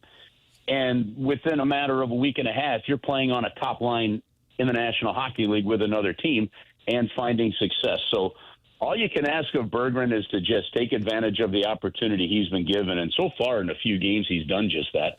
When the Blues had that second half surge last year, it seemed like Robert Thomas was front and center. And I think if this team is going to sort of, turn it around, get rolling, it's hard to imagine too many scenarios where this team gets on a roll without number 18 being prominent. It doesn't happen without Robert Thomas being your best forward. I mean, that's plain and simple. I talked to Jim Montgomery last year before the Blues turned things around. This was before the Four Nations break. Actually, it might have been early to mid-December that I was talking to Jim Montgomery about Robert Thomas, and I said, "What's something that we don't know that we need to know?" And he said, "This team will get things going when Robert Thomas finds his groove. When he kind of gets rid of some of the pressure on himself and plays the way that they know he can play." And I said, "Well, what does that mean?" And he said, "Well," he goes, "that's when," and it's not just about faceoffs because he's been good on faceoffs. He said, "It's when Robert Thomas is leading the team in holds in the offensive zone, getting the puck over the blue line, holding onto the puck because he's such a good distributor of it and waiting for pressure to come. And then he's leading the team in takeaways from a center spot in the defensive zone." He says when that happens, and that's, if you think about it, that almost described Ryan O'Reilly's tenure with the Blues, right? He goes, then things are going to go. Well, he came out of that Four Nations break, and did exactly that, and that fueled the comeback. So, Martin, I think you're 100% right. That's a big game for Robert, his first 3-point game of the season. I was glad he got the empty netter to help, kind of get him there. And it will go as he goes. Now, he's going to need his wingers to start burying some pucks. We look at a goaltender, for example, and I love this analogy that was told to me about 2 weeks ago. People look at a goalie and go, well, you're paid to stop the puck. Well, forwards in some cases, and in the case of, say, a Thomas, a Buchnevich, a Kyrou, a Shen, a Holloway, a Neighbors, those guys, they're paid to score. So when you look at some of the chances that the Blues have been getting, that's great. But they've got to find ways to score some of those chances. I mean, that game could have been a good, comfortable lead for the Blues a little bit early on if some of the forwards had scored. So at some point in time, some of these other forwards are going to have to find a way to put the puck past the goaltender. But Robert Thomas is an absolute key to the puzzle for the Blues. Yeah, I see on the stats right now, he's like the only player on the whole team that gets regular ice time. That's a plus. He's a +2. And up and down the roster, you got guys -11, -18, -12. So it could be that he's still playing pretty well, but those around him, maybe not so much. Yeah, and it's the hard part, as they've kind of constantly tweaked that about the plus-minus, look, you get to where, Braden Shen is at -18, you're like, okay, that's tough. We know the start that Logan Mailloux had. But take a Pavel Buchnevich, right, Doug, and you see him at -8 on the season. But he's been on the ice for 7 empty net goals against. So the Blues pull the goalie trying to get back into the game, and the other team scores a goal. That's happened 7 times with Buchnevich on that. I'd love to see the National Hockey League take the empty net goals against out of the plus-minus. Because all of a sudden you're saying, okay, at 5-on-5 or on the power play, Pavel Buchnevich should be -1 versus the look of -8. It tells a different story to me. But, yeah, I mean, I think in this sense, when you're looking at a whole group of guys that are minus, to see Robert Thomas +2, that is a good thing. And it'll get better if the Blues continue to score for him a little bit. But, to what you just asked a little bit before, I mean, so far, at least in 3 games, and let's hope there's one more game in them before the break goes, the impact of Berggren and Stenberg to fill in, both in that top 6 over these last 3 games, has been pretty doggone huge considering the injuries the Blues have had. I thought it was interesting last week, Jim Montgomery, and I think it was on this station, was talking about why they went with Hofer in they came back with him on the Thursday game, or following the Monday loss. They said, we want to see how he does coming off a bad game. They said, because he's in, he's out. He's in, he's out. And they said, with goalies, you like to see kind of that bounce back. And when there's splitting time, you never get to see that. I feel like they're threading the needle a little bit. Binnington is still the guy, but they kind of also need to know at some point long-term what they have in Hofer. I know they love him, but do you know what I'm saying here? I think they kind of need to find some things out along the way with Hofer for more of a long-term solution. There is that, Martin, but they also know that they also know, they've got enough of a book on Jordan Binnington to know kind of where his game is with a certain amount of rest, games played, that kind of thing. They know that it's extraordinarily likely. I'd still be shocked if it wasn't the case that he's going to go to Italy, and there's that. And then if you're going to make the playoffs, there's just over 30 games to go when you get back from the Olympic break, right? And that's going to be an absolute gauntlet. They're going to need both of these guys. And you looked at that back-to-back that you were talking about there, and you're like, okay, do you start Jordan Binnington in the one game? And when I asked Jim Montgomery about it, he said, look, if it hadn't been a back-to-back scenario where you were going to split your goaltenders anyway, if it hadn't been a back-to-back scenario, then he probably would have started Binnington in that game. But because it was a back-to-back and you knew that you were going to play one goalie in each of the games, this was a rare opportunity for them to give Joe Hofer a chance to respond after a tough game. And that's kind of the approach that David Alexander, who's quickly becoming known as one of the best goalie coaches in the National Hockey League, that's a continued development thing. Because in a backup situation, the backup goaltender really doesn't get those kind of opportunities to get the next game and respond after a tough game, after a game where they weren't very good. And I thought, and obviously Joel responded really well. The Blues goaltending is really in a good spot. They've got two guys. They've got two guys they can rely on. I still consider it to be one of the best tandems all around in the National Hockey League, especially when they're game and they're playing well. But it was a good opportunity for Joe Hofer, and he did a good job with it. The crazy thing is, go back a season ago, he did not start consecutive games, and I'm not just talking back-to-back days. I'm talking just consecutive games. It had been over a full season of hockey since he had been in the net to start on consecutive games. That actually, when I told it to him, he actually had to think about it too. He goes, "Holy smokes!" So that's it was a good opportunity for him, and he answered the bell well. How close are they to getting some of the injured guys back? Anybody close? Well, we've got Jimmy Snuggerud on this trip. Now, he's not going to play today. If they go with what they ran in practice yesterday through some of the drills, it'll be the same lineup as they had against Florida. And thank goodness, I can't imagine why you would change after that performance, right? But Snuggerud came on the trip to practice with his teammates. So whether it be the game on the 27th or the 29th, I'd expect Jimmy Snuggerud back in the lineup in one of those games, probably just after Christmas. And the other guys, I don't have an update other than they're not on the trip. They might be skating, at least Walker and Kyrou might be skating at home. But I don't have an update or a timeline in terms of when they're coming back in. So we might be another week or a handful of games off on those guys. But looks like Snuggerud might be the leader of the pack in terms of returning. Blues get the Christmas break, then the Saturday night at home against Nashville Predators yet again. Next Monday, we're a week away. Buffalo in town. I've heard you mention on the broadcast several times these are the college crowds. Can you tell a difference there? Or can you tell when the college rowdies have shown up for the break? Yeah, you can always tell these holiday games. It's awesome. There's just a little extra step. People feel, I think, a little freer. You get the college kids back. Yeah, there's a little extra, pump in the arena during these holiday games, and so it's fun. And listen, most of the times I went back about a year or two ago and looked at this, and going into breaks like the Christmas break or All-Star break or whatever, it's amazing how many times the Blues have been at pretty much the farthest point of the earth from home when you go into those breaks. Most of the time the Blues are played on the 23rd and they're playing in Vancouver, Las Vegas. Like they're never playing in Chicago where it's just like a 45-minute flight home on the 23rd. And so for them to play on the 22nd, I mean, the last time they had more than just a 3-day break, you got to go back to the year that they played the Winter Classic in Minnesota. I think they played their final game on the 17th. It was a kind of an anomaly there, but to have that 4-day break is good. It gives the guys a little extra time to get healthy.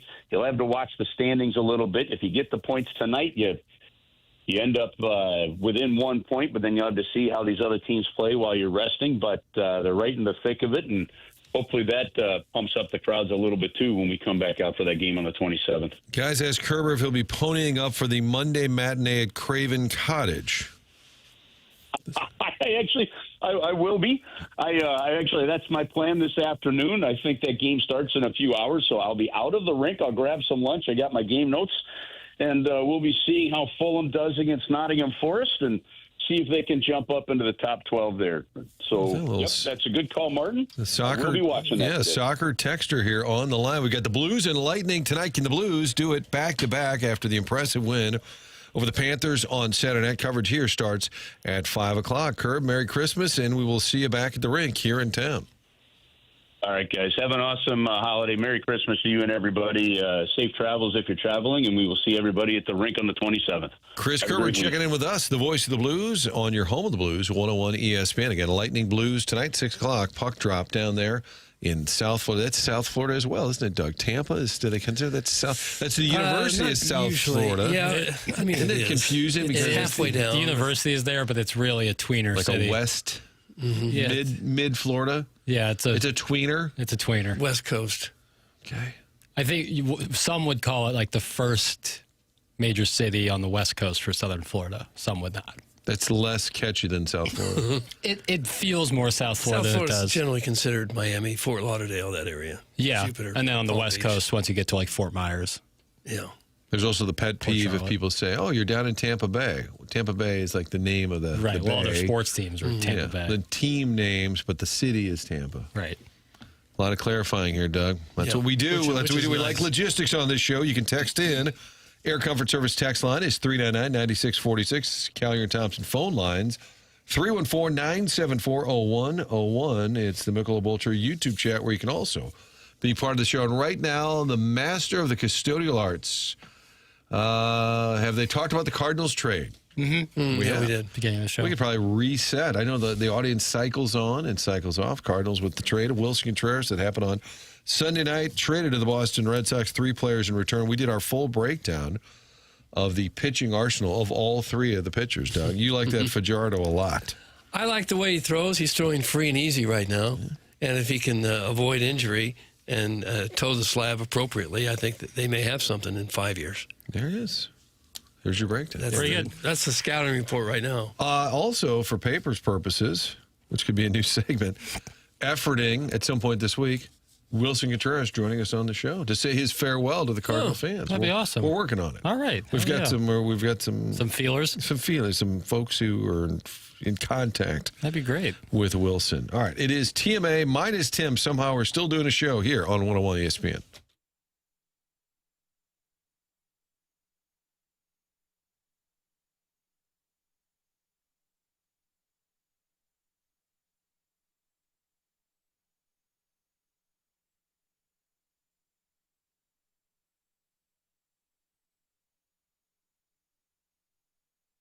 Michael's Flooring has been family and locally owned for over 30 years.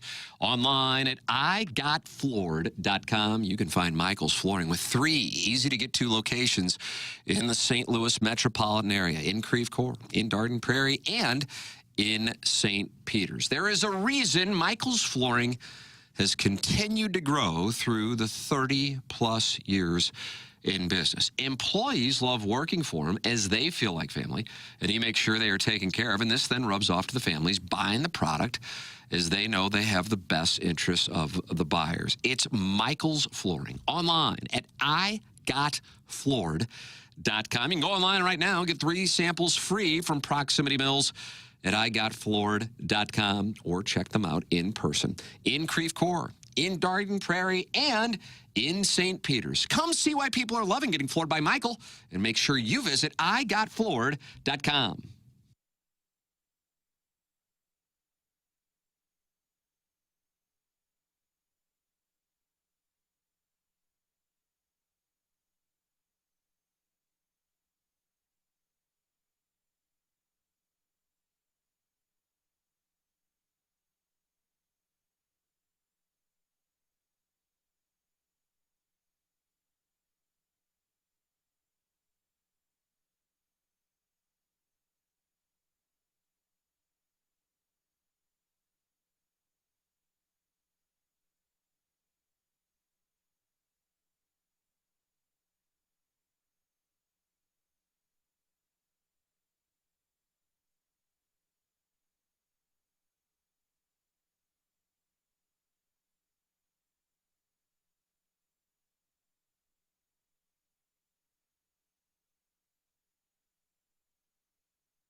Because of this show, I've got a tab open for the Bee Gees. Mm-hmm. And I was reading about Andy Gibb, the younger brother. He died at the age of 30. I didn't realize that, Doug. This just in. That was Very, very young. 1988. And we also have the text line, which is undefeated, guys. Tampa is the swingers' capital of the Western Hemisphere. Is that right? I don't know. I don't know. According to the texters. Guys, this team is made to make a run at the AAA crown. That's about the Cardinals, who did have a trade. Wilson Contreras headed to the Boston Red Sox, joining Sonny Gray to the Boston Red Sox. We did get Dustin May, who finished the season in Boston. Now we have Richard Fitz. Who's our other guy? Who's our headliner Blaze yesterday? Jordan. No, but our guy last night, oh my gosh, I've already Hunter forgotten. Dobbins. Hunter Dobbins. So your rotation, Hunter Dobbins, Richard Fitz, potentially. Well, Dobbins will probably be out to start the season. Well, I don't know. There's video online. I mean, he tore his ACL last July, but he's been doing a lot of work and throwing, and so optimistic he could return. You could have 3 guys who were in the rotation for the Red Sox at some point this year. The Hunter Dobbins story, if you Google or look it up, whatnot, that was weird. Pitching for the Red Sox, he was saying how his dad, did you read this whole backstory, Don? No.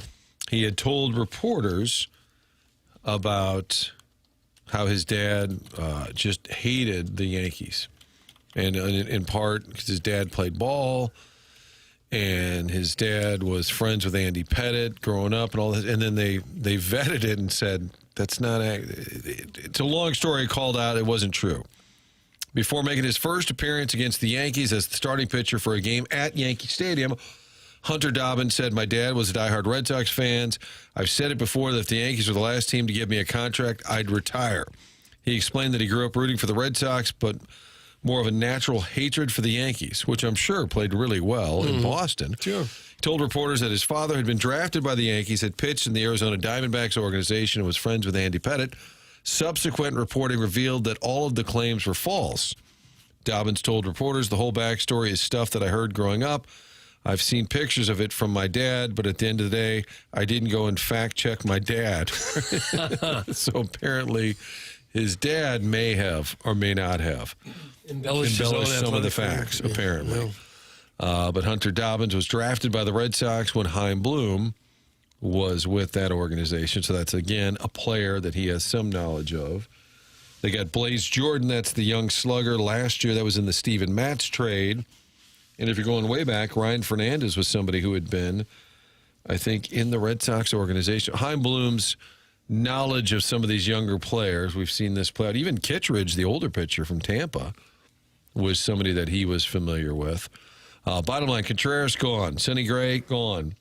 Savings, cash savings, I've got it at 230. What do we say now? They've saved about $50 million, right? They had to toss some money in with the Contreras deal. Right, $8 million. So, but it was still 41-ish. So they saved about $33 million on Contreras. They saved about $20 million on Sonny Gray. So they're saving money, stockpiling younger players. Can I sell that as a slogan, Doug? We're saving money, stockpiling younger players. I do think last night is when it started to hit Cardinal fans who weren't paying close attention and saying, wait a minute, who are all the guys? Because all the big December signings, hey, look, we got Contreras, the new Molina. Hey, look, we signed, so we got our ace, Sonny Gray. Those guys are now being shipped out. And I think for those who were not paying close attention, it's hitting them that this is clearly a rebuild. I think most fans will understand that this is something the Cardinals had to do, but at the same time, I don't think that's going to get anybody to the ballpark. I don't think people are going to be flocking to get tickets. I think show up. There's going to be a core of fans, though, who are at least excited that the feeling is that there's a clear, concise plan going forward and that we can watch some younger players who could be, headlining stars here for the next few seasons or longer, as opposed to guys like Arenado kind of playing out the worst part of his career, or Sonny Gray or Miles Michaelis going up on the mound again. I don't know. I think there is some anticipation to see, okay, what do we have going forward? That hasn't worked for teams like the Pirates and the A's. Sure. The fans just stay home. Yeah. And if the young guys are no good, then it won't matter. But if there is some hope, if there is some guys who are starting, like if Weather Holt comes up and is just as good as he was at AAA or AA or even 75% as good, and some like the pitchers that you've acquired start pitching pretty well, maybe there'd be some interest, even if the team is kind of where they were last year. it's going to be really hard to sell kind of that we're in this rebuild mode or that we're rallying around the youth if Gorman's still striking out, if Walker's still hitting 190, 200. That's the part that you're going to almost have to have a Weatherholt come along and, boy, this guy really is. You need Mason Wynn has been a good example. Hey, you drafted somebody, looks like he's going to be a really good player for a long time, but boy, I think fans are going to need to see a little more. Somebody said earlier, because I said my biggest fear is they're not only bad, but they're boring. Contreras was a lot of fun, man. He was fiery. There's no doubt about it, but I love talking to that guy. He was a great soundbite. Somebody said Liam Doyle has got a lot of sauce in his game, so that's another one. I hope he gets a shot. I agree. He's already, he went to college, so he's already 23, 24. Yeah. Bring him up. Sure. Agreed. But I think it's a hard sell for people to say, hey, we have a new second baseman who might be pretty good. You ought to come watch us. That, for a fan base used to winning for decades, that won't cut it. Well, this is the show me state. They'll have to show them. Yeah, they'll have to win. You can't, even if you got young players, if they're not competitive, people won't show up. This isn't the tell me state. It's the show me state. So they'll have to prove it.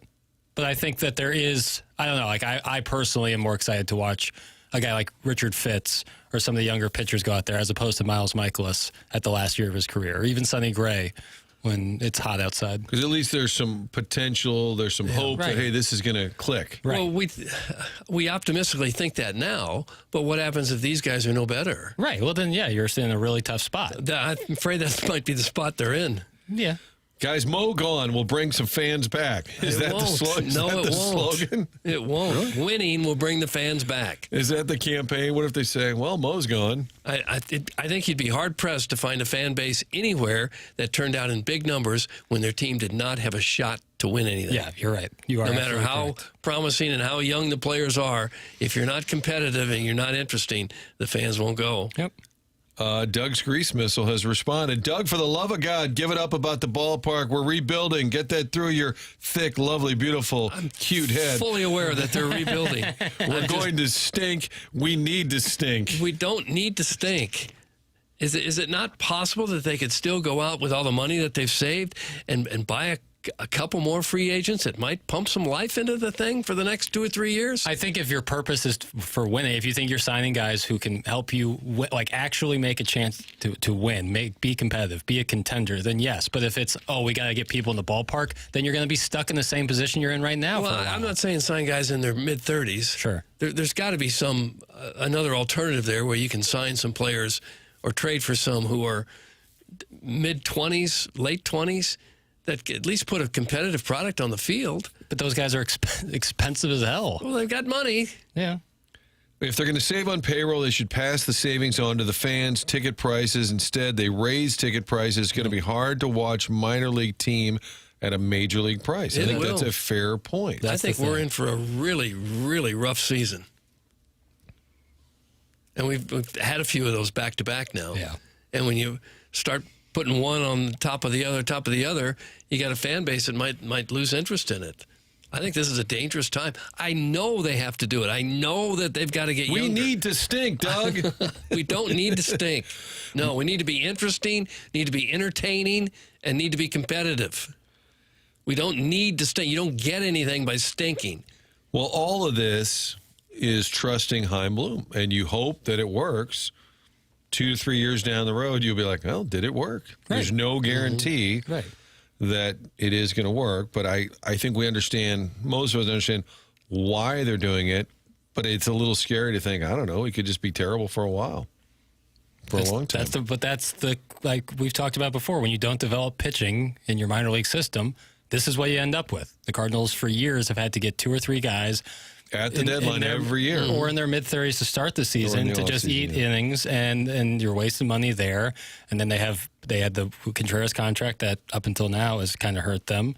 And Arenado after starting in 23 started playing terribly. Like this is the chicken. What's it? Who's come home to roost? The chickens. Chickens have come home. Are you to roost. asking what the expression is? Poultry. The poultry has come home to roost. Hard to believe it's come to this when they had everything clicking for so many years. Yeah, that's the thing, is that it's hard. Like, you're not used to this, but now it's kind of feeling more familiar. It's like kind of feeling like an old pair of jeans that you slip into right now with the Cardinals being, 5 games below 500 in June. Mo is just a small part of the problem. Fans have a problem with the DeWitts. I got an email at the 2 Fox last night. Some guy said, Martin, why don't they just sell the team if they don't want to win? I think they want to win, and they have been advised and talked to by people like Hein Bloom. Here's how we're going to go about it. I think they're trying to win, but it's going to be a step back. Of course they want to win. The DeWitts have spent money. They have. They've spent money that goes beyond their market size, at least. They spent beyond that. It hasn't been because they're cheap. It's if they've made the wrong decisions on too many people. Spent money poorly. Yeah. Oh, great. Day one of Martin ignoring the YouTube chat. Have we not read from the YouTube chat multiple times? I believe John Scores was referenced. The overbearing sports dad is in there. If they actually play some exciting prospects like Weatherholt, that will help attendance. I have said that for a while now. I think you got to find a way. If it's even close, put them on that opening day roster. Well, they're almost going to have to, aren't they? Who else they have? Especially if you trade Donovan, so JC can play second, I guess, if they don't want to hurry him. Why in the world would you put Weatherholt down in the minors for another year? Yeah, I would make it for the whole year. If they started him there, I guess you could say why? Well, service time manipulation. Are we not doing any drops today? KG, take over the board. Whatever, dude. I can't. I'm not dealing with that. That's from John Scores, who wants KG to do a They don't actually want drops. They just want to complain about drops. If I actually played the ton of drops. No, I'm not. No, I'm not. No, I don't. But that don't work for them. What are we doing? What we do? We work for the fans. We love Doug, the are you audience. a big old fan at heart? I'm just a fan. Well, I'm not going to be bullied into playing drops. I'll play them when I damn well please. Wow, feisty papers. Well, I'm part of the conversation here a little bit today. I know, man down. You have a different role. I only have 2 hands, man. How many hands do you have? You have 3? I have 2. I have you. More hands make less work, though. Mm-hmm. I gave up on this team when they didn't listen to Tim. No. And they didn't trade Goldie when he still had value back in 2023. That's from Bobby Big Wheels. Is Tim here? No, he's not here today. Was Mo looking for Tim? Was he disappointed he wasn't there? Got 1 or 2 many questions from Doug and the cat. Junior spent the money. B3, the DeWitt III, is trying to maximize money, put cheap product on the field. That's from Ollie Doesn't Know. I think Mr. DeWitt, who is Bill Jr., is still heavily involved in the decision-making. The question is, are they now, this would be interesting if you cut Arenado and you say, well, that's the money we just saved, like we really are starting. Boy, if you DFA Arenado, you're going to eat a lot of money. I don't think we're there yet. I would never do that. I think you still are willing to pay a lot for him to play for the Angels or another team. It is amazing how quickly this has happened right in front of us, right? 3 years ago, you're coming off a division-winning team, a home playoff series, albeit a letdown, and now Arenado 3. Like, you're just talking about a potential Hall of Fame player. Like, who'll take him? How much can we pay? I mean, it happened quick. But the lockout's coming. A lot of people keep saying the lockout's coming. Again, they're trying to position themselves. I know, but it's coming for every other team in baseball, too. Are And they none all, of them are they all broke. just going to throw their hands up and say, oh, we don't care if we lose 100 games this year because there's a lockout coming? That doesn't seem like a very smart way to run your business either. Go get him, Jackson. Don't take any of that BS. Do your thing. That's from Who's On First. Try my best. Now, I'd love it if the follow-up text from Who's On First said, now play some drops.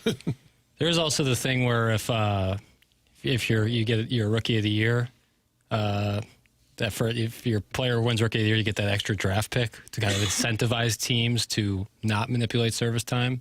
So that could help in the Weatherholt starting opening day second baseman. I think he's pretty high up on the odds. I think if at some point early in the year or bulk of the season you're seeing Liam Doyle, you're seeing J.J. Weatherholt, I just think the Gorman Walker thing is what's going to wear. There's the fatigue for people who are saying, all right, we're going with the youth. The fatigue is if those guys continue to struggle. Agreed. Weatherholt is currently plus 700 to win Rookie of the Year. That's the third best odds in the NL. So if you do get that, you get the extra draft pick. Could be nice. And would more so likely incentivize the Cardinals to start him on opening day. Hey, Jackie Screech, more New York mic drops now. Okay. New York Mike would be Francesa. Okay. So what'd your grandma think? I don't know. I haven't talked to her yet. Hey, guys, stay woke. That's what they want. I don't want to interrupt anything. Am I interrupting something? Did you know that, that obviously you're trying to do that? I'm a starter at heart. Did you know you were trying to do that, Doug? I did. But how bad are we as hosts when that's what the people want to listen to? That's what they instead want. Of our hot takes. Get screwed. I got to say, I had a discussion at one point with Cousin John, loyal listener. He said, I got to admit, I do like the drop. Yeah, but there it's about place them correctly. It's right. not about just hammering them. Sometimes they just want you to hammer the drops. Yeah, but you are a wizard. They like to complain. No, but yeah, that's true. But you're also a wizard at timing. Usually, sometimes I'm off my game. I don't care. Some of those. Why are you flustered? I'm not flustered. Are you worried about Mizzou tonight not playing well in the Braggin Rights game? No. If they win, it's gravy. If they lose, I expected it. Oh. I'm not sure if Trent Pierce or Jaden Stone's going to play. That's very material. The people don't like to talk about it. Those are two great players.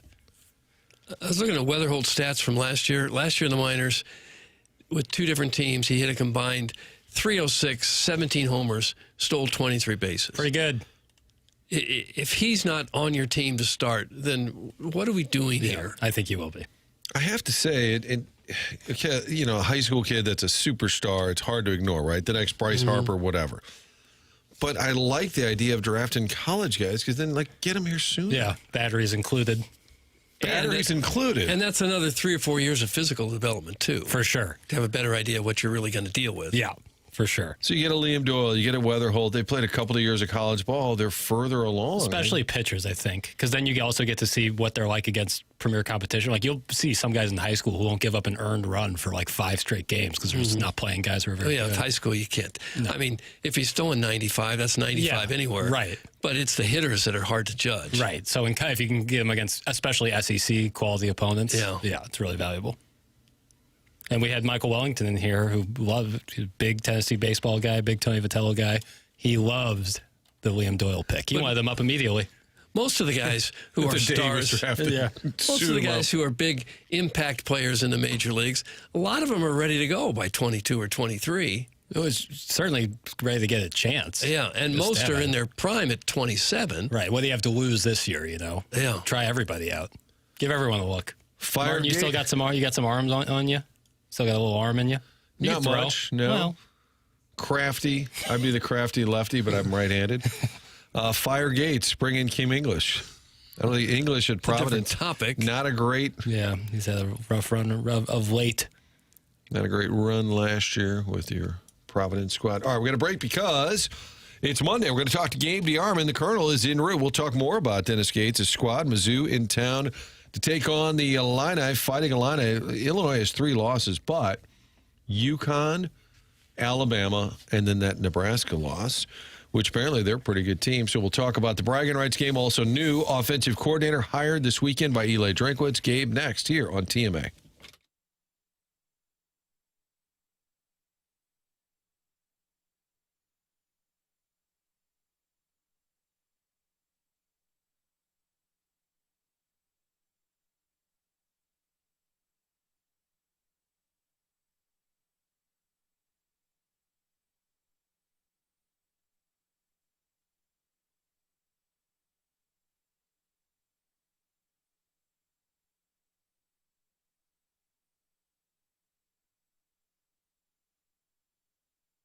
Hopefully you made it by the Village Bar this weekend because the tasting room was open for 1879 Distilling. We've been telling you about this.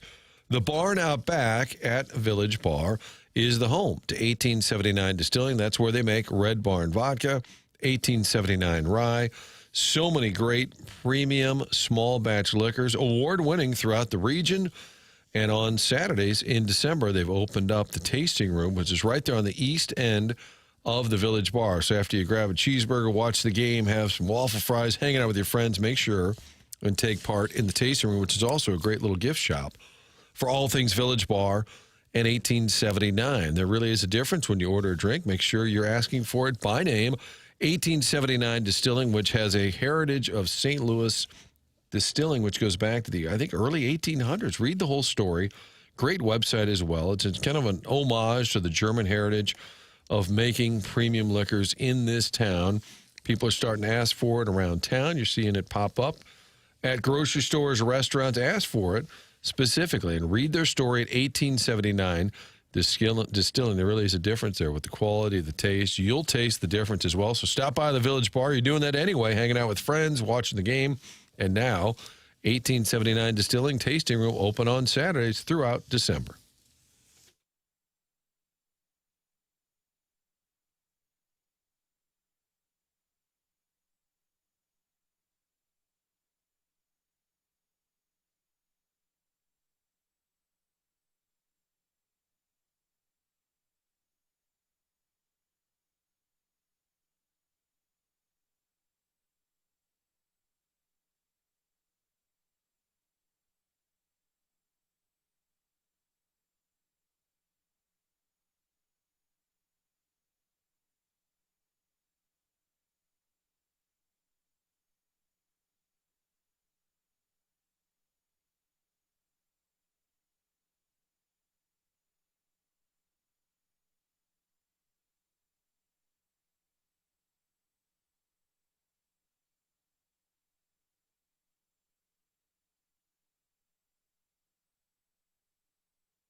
Hey, this is Jackson with a Sports Center update, and that's brought to you by Saliga Heating and Cooling. Missouri has hired a new offensive coordinator. It is Chip Lindsey, who's been calling plays for Michigan Wolverines for the past season. Gabe DeArmond is on hold, and he's going to talk more about it with us here coming up on the other side of this break. This is another Sports Center update brought to you by Saliga Heating and Cooling, a Daikin heating and air conditioning dealer.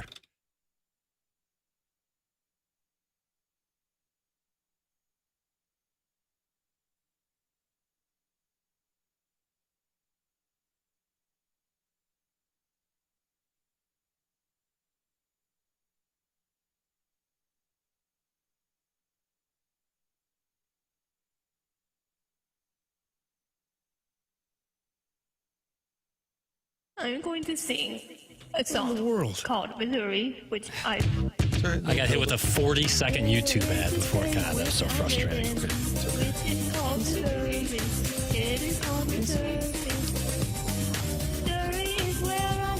I was about to say, great tease by Papers, because in the update, he mentions the new OC for Mizzou and then mentions Gabe DeArmond, Power Mizzou, with us, and Gabe is on the line. And Gabe, there's always news, football. We'll get to the bragging rights, I guess.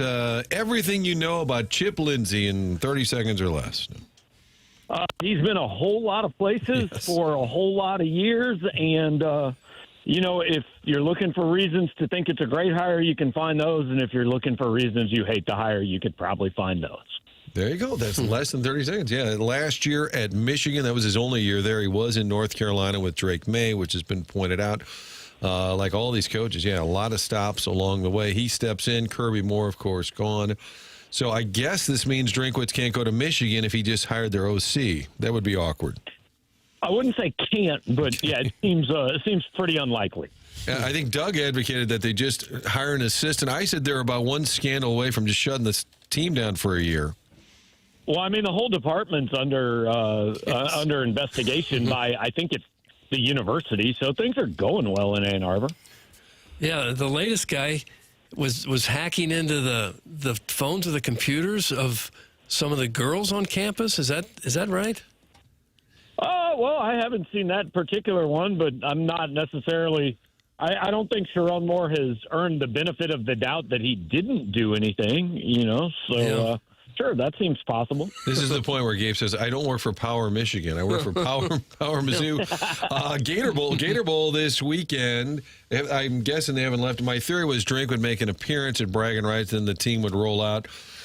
Virginia and Mizzou, it is a Saturday night game coming up this week. And boy, a lot of people have either left the program. We've got injuries like Trotter. You have a sense of what's this game about? Is it just kind of more work for Matt Zollers?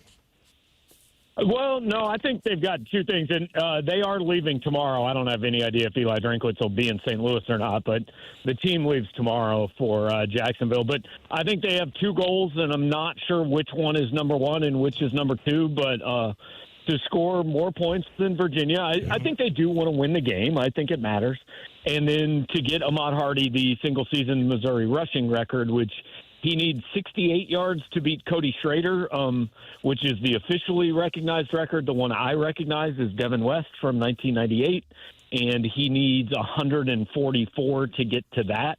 And then, obviously everybody's going to be paying attention to Matt Zollers, but I don't think by any means are you making your quarterback decision next year based on really anything that happens in this game. But it would do well, I think, for Matt and for the fan base to see him play fairly well. We should probably know this, but what's the discrepancy between the Devin West number and the Schrader number? So in 1998, bowl game numbers did not count toward individual records. So he had 1578 at the end of the regular season and then ran for 125 in the Inside Bowl, which they do not include in his total, but I think should, which would make that total 1703. Who would you say is the best of all those guys? Who's the best running back Missouri has ever had?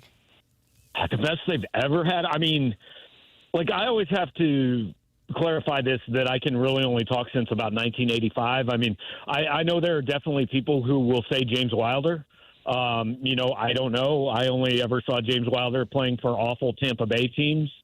Devin is as good as any of them I've seen. I would put Henry Josie in the conversation, and I think Ahmad Hardy is in that conversation now.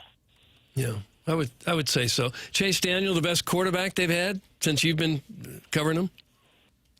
Yeah, I mean, kind of best, Heisman finalist, won the most games, all that. I like physically, no, but as far as the program and what he did on the field, I think he has to be. It was kind of nice to hear Hardy just so definitively, hey, man, why would I go anywhere? Because that would, in the era we're living in, he's the classic player that somebody would try and poach. For sure. And, came out and Missouri put out the graphic that he had re-signed. And as I said on our show last night, there are a whole lot of people across the country just now understanding for the first time that there's a difference between re-signed that has a hyphen and resigned that doesn't. The initial graphic from Missouri said that Ahmad Hardy resigned, and that would have been catastrophic, I think, for the program if he just said, I don't want to be a running back anymore. I'm done. I did see that. We had a lot of fun with semantics. So Mizzou's got their bowl game. Then we have the college football playoff, which is down to the final 8. That Bama, Indiana Rose Bowl certainly has a lot of people's intrigue. What jumps out at you of our final 8 teams still standing? Yeah, I think, Texas Tech, Oregon should be a great game. And, full disclosure, I did watch Bama, Oklahoma. That was a good game. And then I watched one quarter of Miami and A&M, and the important quarter. That was all I saw as far as football this weekend because the other 2 games were certainly not worth the time. But I think really all 4 of these games could be pretty good. I think we've probably pretty clearly, no offense to the Notre Dame fans, got the 8 most deserving teams here. I guess Texas A&M, as good as they were at times, they always felt a little shaky to me. I never quite trusted them. Well, I don't think anybody's ever quite trusted Texas A&M, right? That's kind of their program history. But also, I didn't trust Mario Cristobal. So, it was the movable force and the resistible object. You think with Tulane getting thumped by Ole Miss and James Madison beaten badly by Oregon, there'll be more calls to change the system? I mean, there was already a lot of calls for that, but you think a lot of people say, oh, okay, we've tried this. This is not working. Yeah, there are a ton. And, I do get it. I think you should do something I like those teams having a chance to have access. But I think maybe you could come up with something where it's hey, the conference champs are only automatically in, if they're in the top 16 or whatever. Come up with some sort of a qualification so you don't have these teams that are just quite obviously completely outmatched the second they take the field.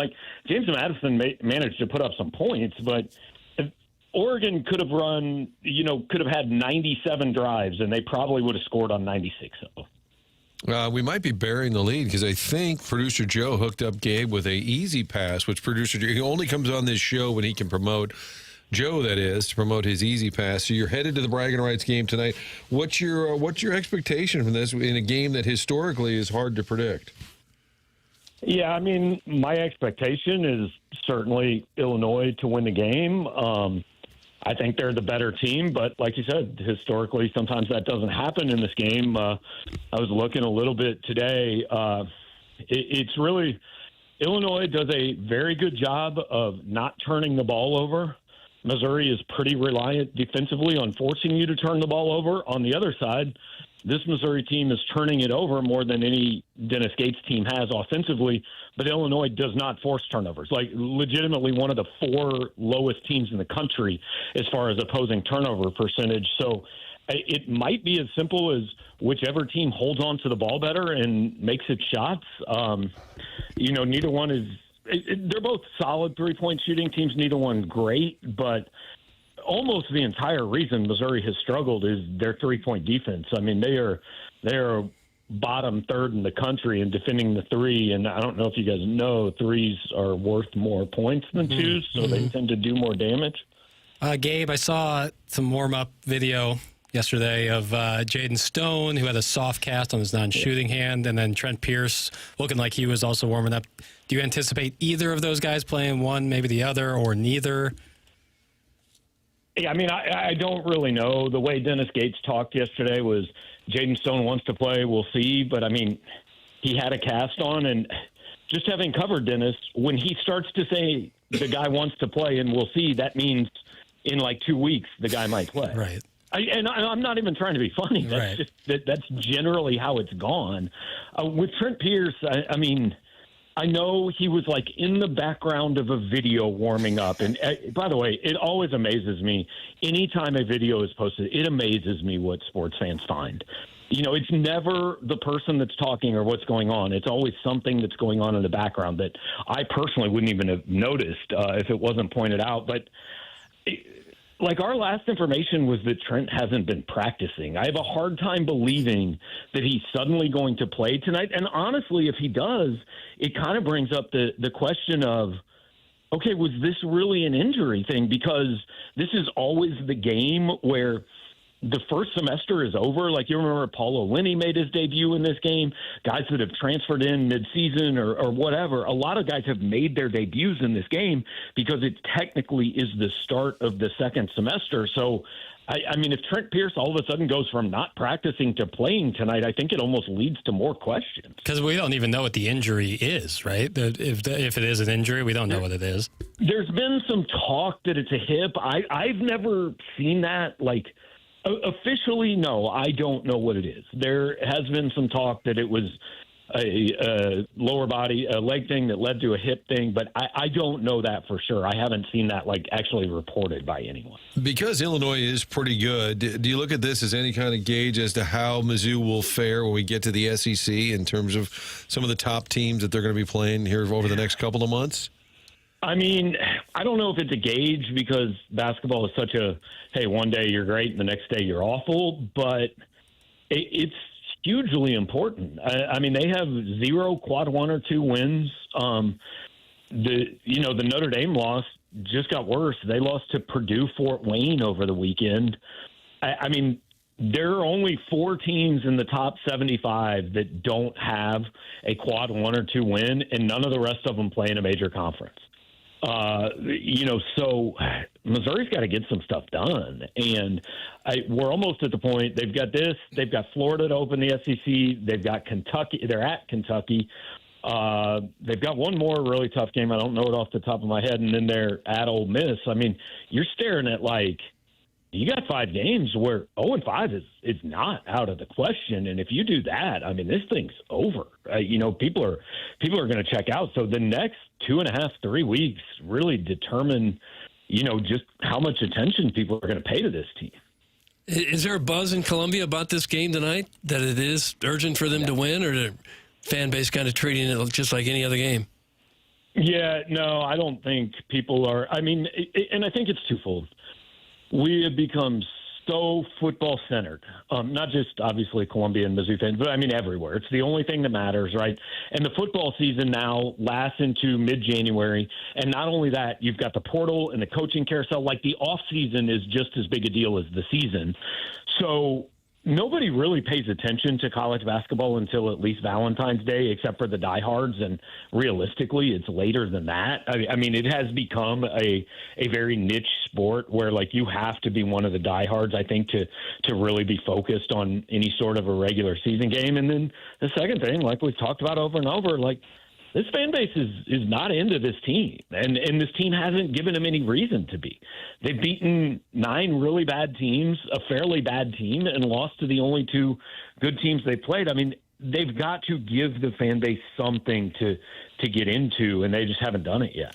Gabe DeArmond, Power Mizzou, with us on Mondays. It's presented by James Carlton from Carlton State Farm Insurance. Gabe gets a couple of weeks off. Our next visit will be on January 5th. We'll be previewing more college football playoff at that point, and probably a lot of Tiger football players coming in and going between now and then. But enjoy the old Braggin Rights showdown tonight in St. Louis.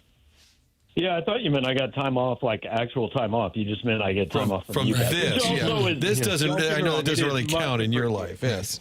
Yeah, so appreciate it, guys. Have a good one. All right, Gabe DeArmond, Power Mizzou, every Monday and Friday, but we don't have a show this Friday, and we don't have a show next Monday, Friday. Or next Friday. Because we're in the Skeleton on Steroids next week, which is the best of. Papers, is it all complete, your work?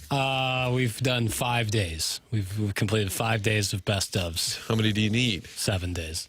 7. So we're there. We're almost there. 2 left. So we've done some work. A little Sunday work yesterday helped out. Is the spread tonight? Somebody texted 9.5. 9.5. That's the Illinois is favored by 9.5 points.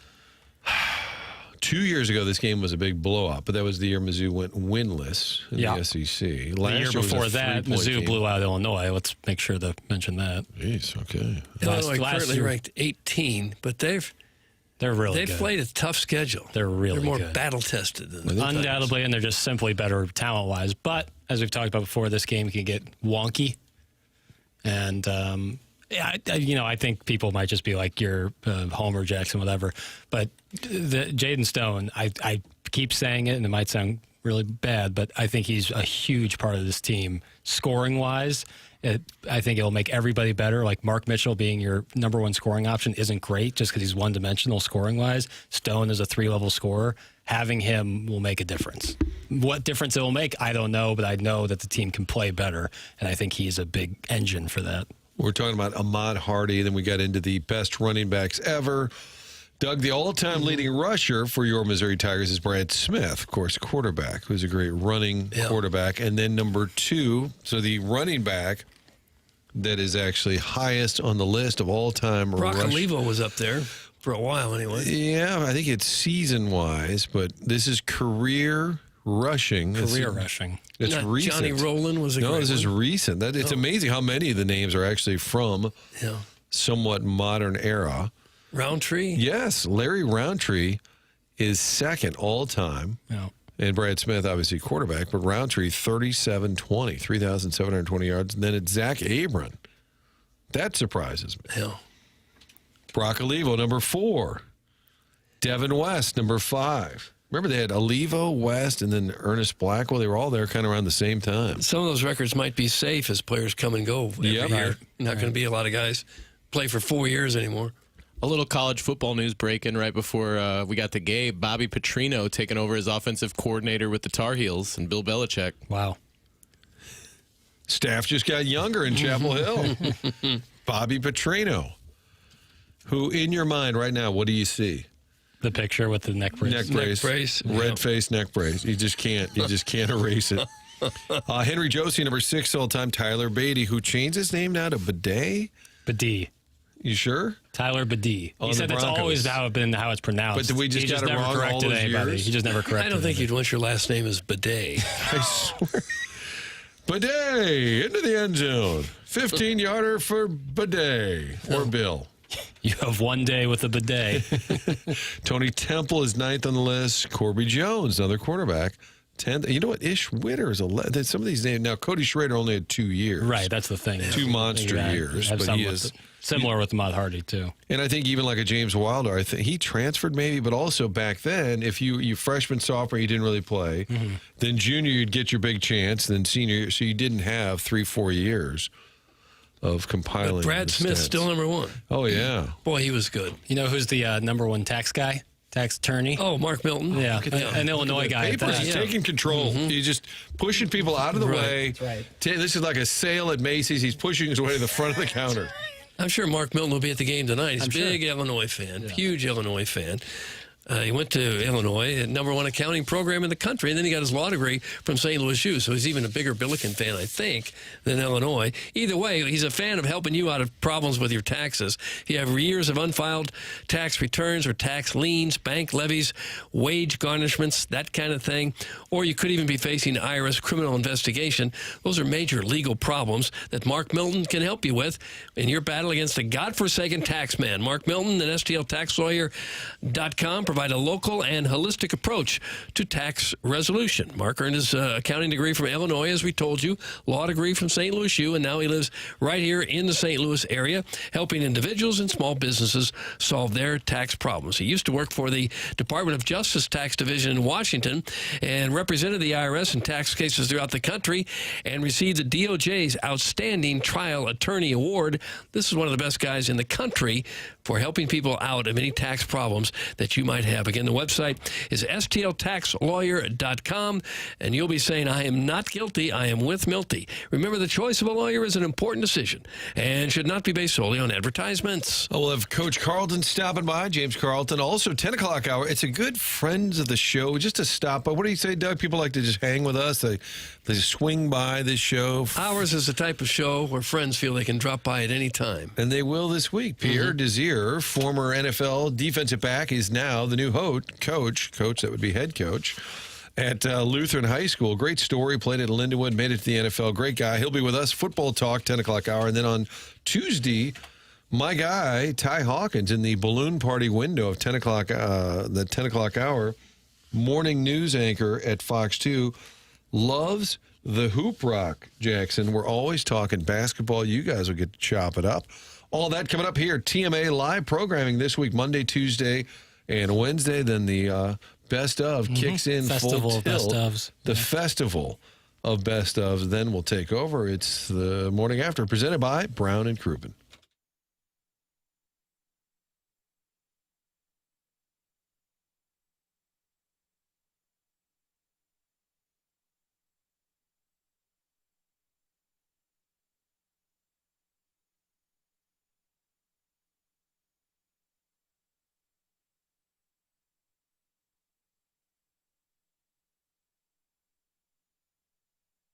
Hey, Missouri, if you have not heard by now, FanDuel Sportsbook is live in the Show Me State.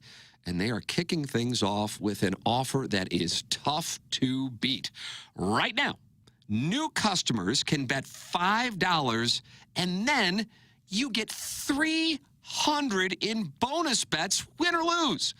Whether it's football, basketball, hockey, or more, you can bet it all on an app that is safe, secure, and super easy to use. So download FanDuel today or head to FanDuel.com/Missouri. You can join the excitement because Missouri, it is your time to play your game with FanDuel. Must be 21 or older and present in Missouri. Gambling problem, call 1-800-GAMBLER. First online real money wager only. $5 first deposit required. Bonus issued is non-withdrawable bonus bets that expire 7 days after receipt. Restrictions apply. See terms at sportsbook.fanduel.com.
Mason Wind, this dude be bussin'.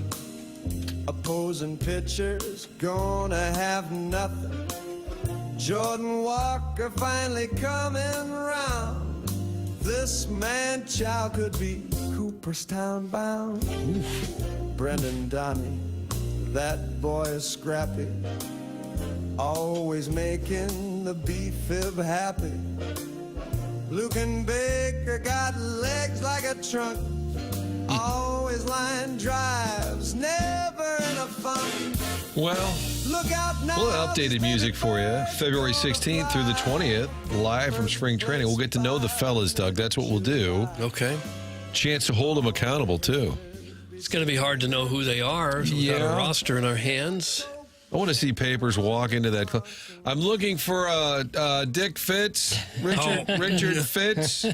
Can you join us on the show? Like Ben Stein and Ferris Bueller. Yes. Fitz. I'm looking Fitz, Richard. Voodoo economics. Kind of feels like Donovan's going to be the next domino to fall. Probably going. Didn't our guy Saucy Jack announce that he was going to Seattle? Or Big Saucy? Big Saucy, I'm sorry. Yeah. Big Saucy. 2 or 3 more prospects for him.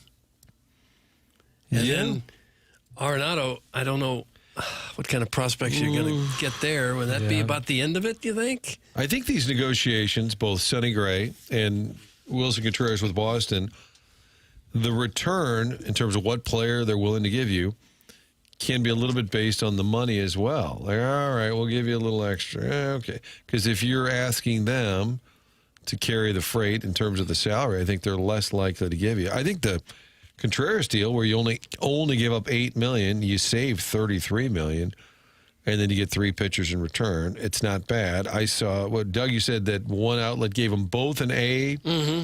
I saw a couple things online where fans said it's a fail for both. Huh. It's a fail for both. Well, why would it necessarily be a fail? Because it's a Boston fan. Got a first baseman. Doug, it's a fan. Oh. I think Contreras will hit a bunch of doubles for sure. Oh, I think so. Off the Green Monster. He gets in a lineup, a lot of hitters around him, too. I think they'll love him in Boston.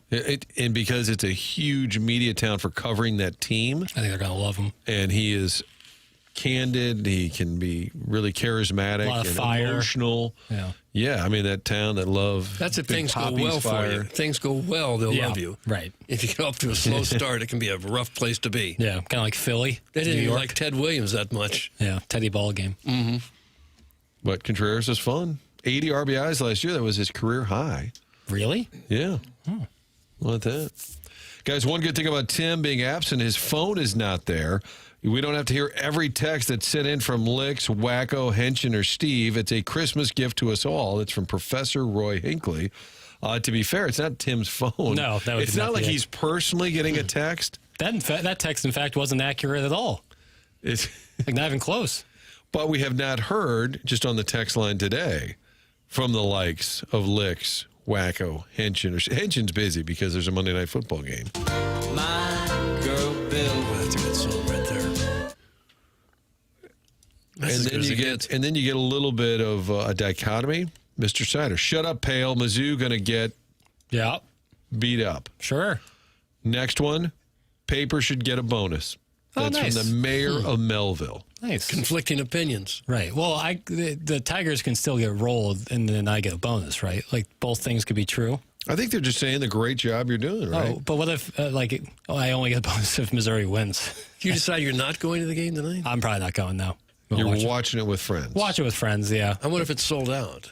There were tickets. This was almost a week ago. There were some tickets on the actual Enterprise site. Now, that was last week.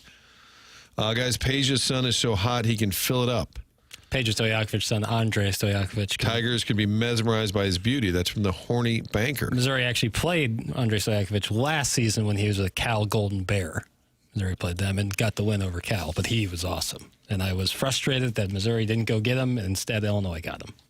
He's pretty good ball player. He's and really then they good. just added another player from that whole area. I saw that.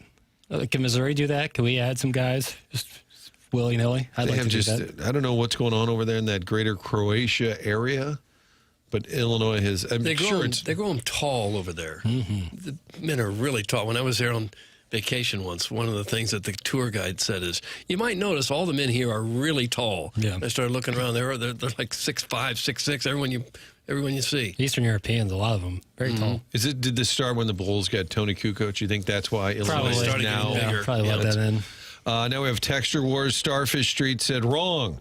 Sharon is your worst texter. No, she's among the best. Sharon's the new pool boy. No, it's Sharon. Jackson, can I have my text name entered? Now, wait a minute. We're not doing that this time of year, are we? No, January, the 5th of January, when we're back on January 5th. I'll start doing that again. Guys, is the return of Arenado really that important, or is it more dumping the salary, opening the spot? Yeah, I don't think any return on Arenado is expected, to be honest. I mean, if you get a player, it's fine. I think that at this point, if anybody would take him in a portion of the salary, I think that's what they're looking for. It's been my position that if you're still paying the salary, don't give him away. Play him. But then then we're just in the same spot again. But maybe he turns it around. Maybe he starts to get better, and there is a market later. Yeah, what about the last 2.5 seasons has shown that will happen? What's your number? So if I say you got to pay, he's owed, let's say, I have to look at it. He's owed $30 million, 27, 25, whatever. Would you pay half for him to leave? And then you save half. And get zero for it? I got a guy from Single A that's a catcher, because we like catchers. Which is zero. So would you get rid of half the contract if you can save to get half. nothing? Probably, yeah. Yeah. If you can get half of it back. Now, if you had to pay 2/3, it's getting up there. Now you're getting uncomfortable. God, I wonder if they It would seems be a like it fan. would make more sense to put him in the lineup and think maybe he's still got something left. Maybe he puts together a solid month or two, and you could deal him for something better. And not that it matters, but as unhappy as he was with the situation in the last couple of years, wanting them to add veterans, can you imagine just how miserable Well, he dude, was? they already waved him goodbye. They put him out on the field. He waved everybody, but he can't come back.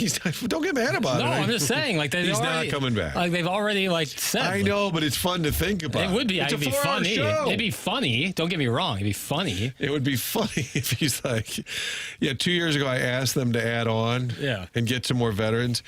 And now everyone's gone except me. Yeah, right. That's gonna be. And then he already Contreras didn't wave by on the field. Sonny Gray didn't wave by in the field. Nolan Arenado did. He's the only one still left on the team of those guys, which is probably, if I'm in his shoes, a little frustrating. Well, but if there's tens of millions of dollars involved, you can get past a wave goodbye if you think you could play your hand a little bit better down the road. I don't imagine that he's going to be back. But I'm just saying I would have a hard time if I was the DeWitts saying we're just going to DFA a guy and pay him $30 million and get zero in return. Not another player, not a third baseman for a few months. That would be really hard. I don't think they're going to DFA him for sure. I think they're going to move him, but the return they get is probably going to be minimal, if anything. Martin, here I am.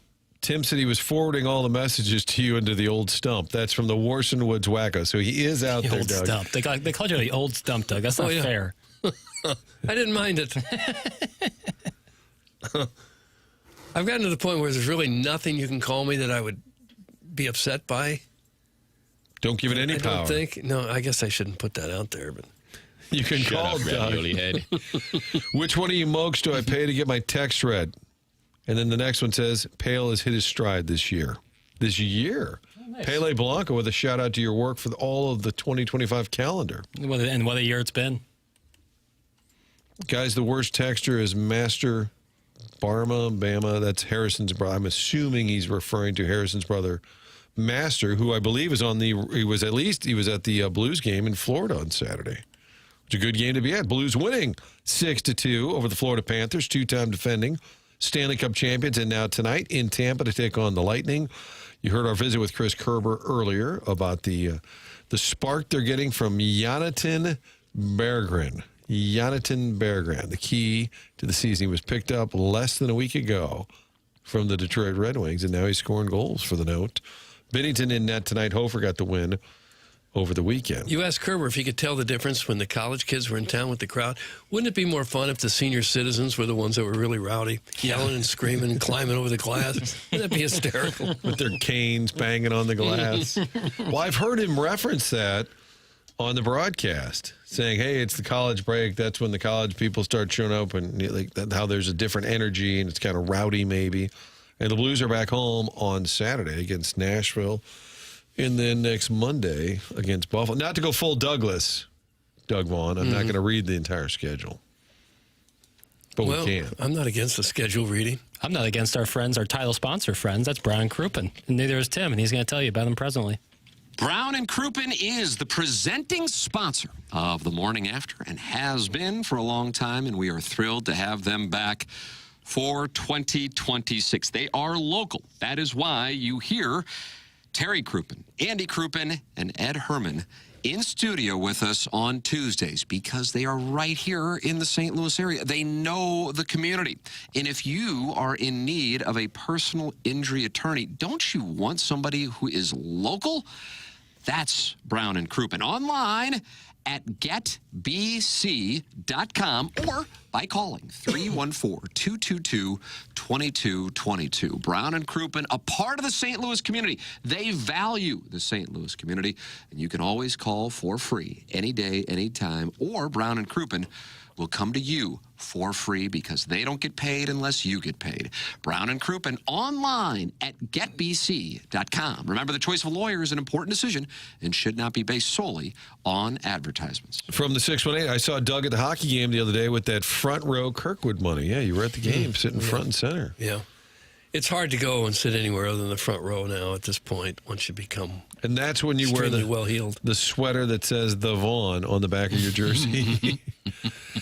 Guys, I'd like to nominate myself for Worst Texter of the Year. Would be a nice Christmas present to win an arbitrarily meaningless award from a sports talk show. That's from Doug V's BBL.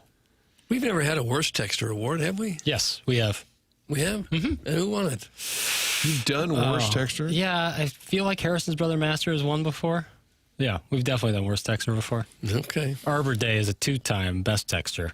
You think Harrison's Brother Master could be like Worst Texter Emeritus?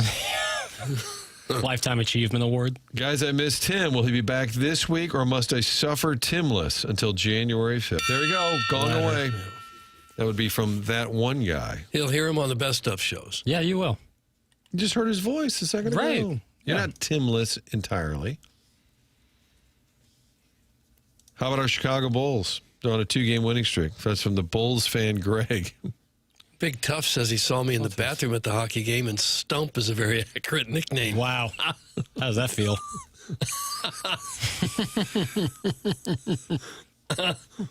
Why would you call Doug anything other than a sexy piece of man meat? That's from Joey Vitale's Orange Scully. No, sure, I get that a lot. Right.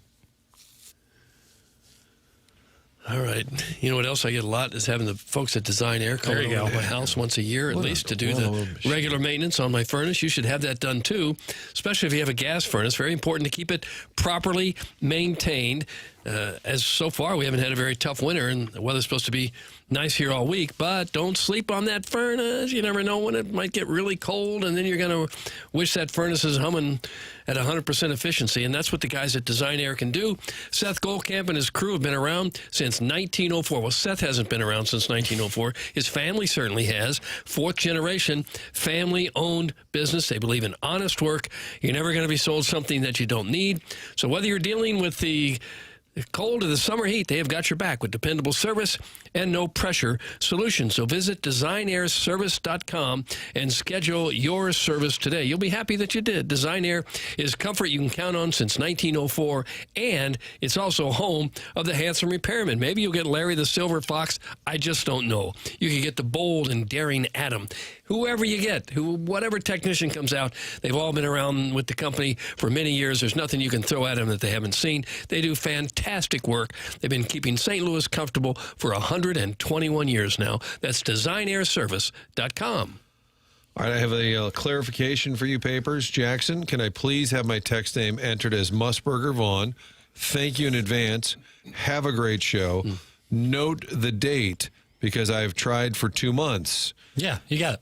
Yeah, Musburger Vaughn. I've been texting entry since November. Don't half read my text, Martin. Don't tell us what to read and what not to read. Okay, but apparently I didn't give it full context. My apologies to Darnell Nurse, who is transitioning to Musburger Vaughn. That's a hockey player, right, Darnell Nurse? Sounds right. Pretty sure. Pretty sure he plays like for the NBA Oilers. Who's the NBA coach? Oh, Nick Nurse. Nick Nurse, head coach of the Philadelphia 76ers. Was he the Bucks coach for like a week or something? He was the Raptors coach when they won it all. And then I think maybe he had a cup of coffee with the Bucks, and now is the coach of the Sixers. Although I don't know if he was ever the coach of the Bucks. The more I think about it, I think you're thinking of Mike Budenholzer. Oh, what? You watch your language. Budenholzer? Yeah, that's right. He was there for a while. Yeah, I thought they should have fired him after they won the championship. He mismanaged that entire team. I'm not going to get into 2021 Bucks talk. No, that's some serious hoop rock. Let's take a break because we need one. I can just tell the group needs a break. It's the morning after. Martin, Doug, Jackson, Chairman Kurt with you here till 11. TMA powered by Brown and Crouppen.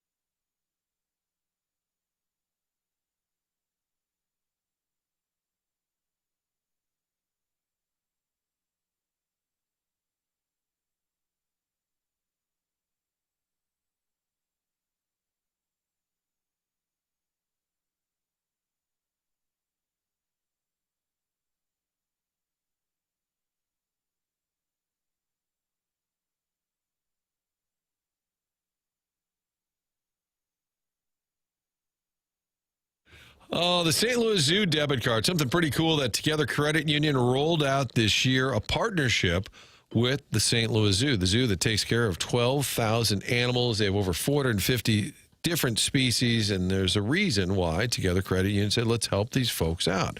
That Zoo debit card will round up the change from your transactions, donating that money to the St. Louis Zoo. Those donations help further the zoo's mission of animal care and management, wildlife conservation, research, education. Can also help people of all ages and abilities connect with animals, improving the zoo for generations of families and animals to come. So down the road, you're helping do that. Every purchase, they round it up. That's what Together Credit Union's partnership with the zoo is all about. When you get that St. Louis Zoo debit card, you also get special perks, including discounts, attraction tickets, parking perks, and more. Sign up now. You also get the Sea Lion plush toy. How do you get it? Pretty simple. Open an account online, togethercu.org/zoo, or stop by any of the 14 local branches. Don't wait. Sign up today and support the St. Louis Zoo. Visit togethercu.org. Together Credit Union, federally insured by NCUA.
I just saw Coach Kiowski, John Kiowski, the boss here. He's working. A lot of the sales folks. We were saying, blasphemy, Doug. All of us, blasphemy, saying nobody's working on this Monday. Yeah, they're all here. On this holiday week. And then Coach Carlton, James Carlton, is here as well.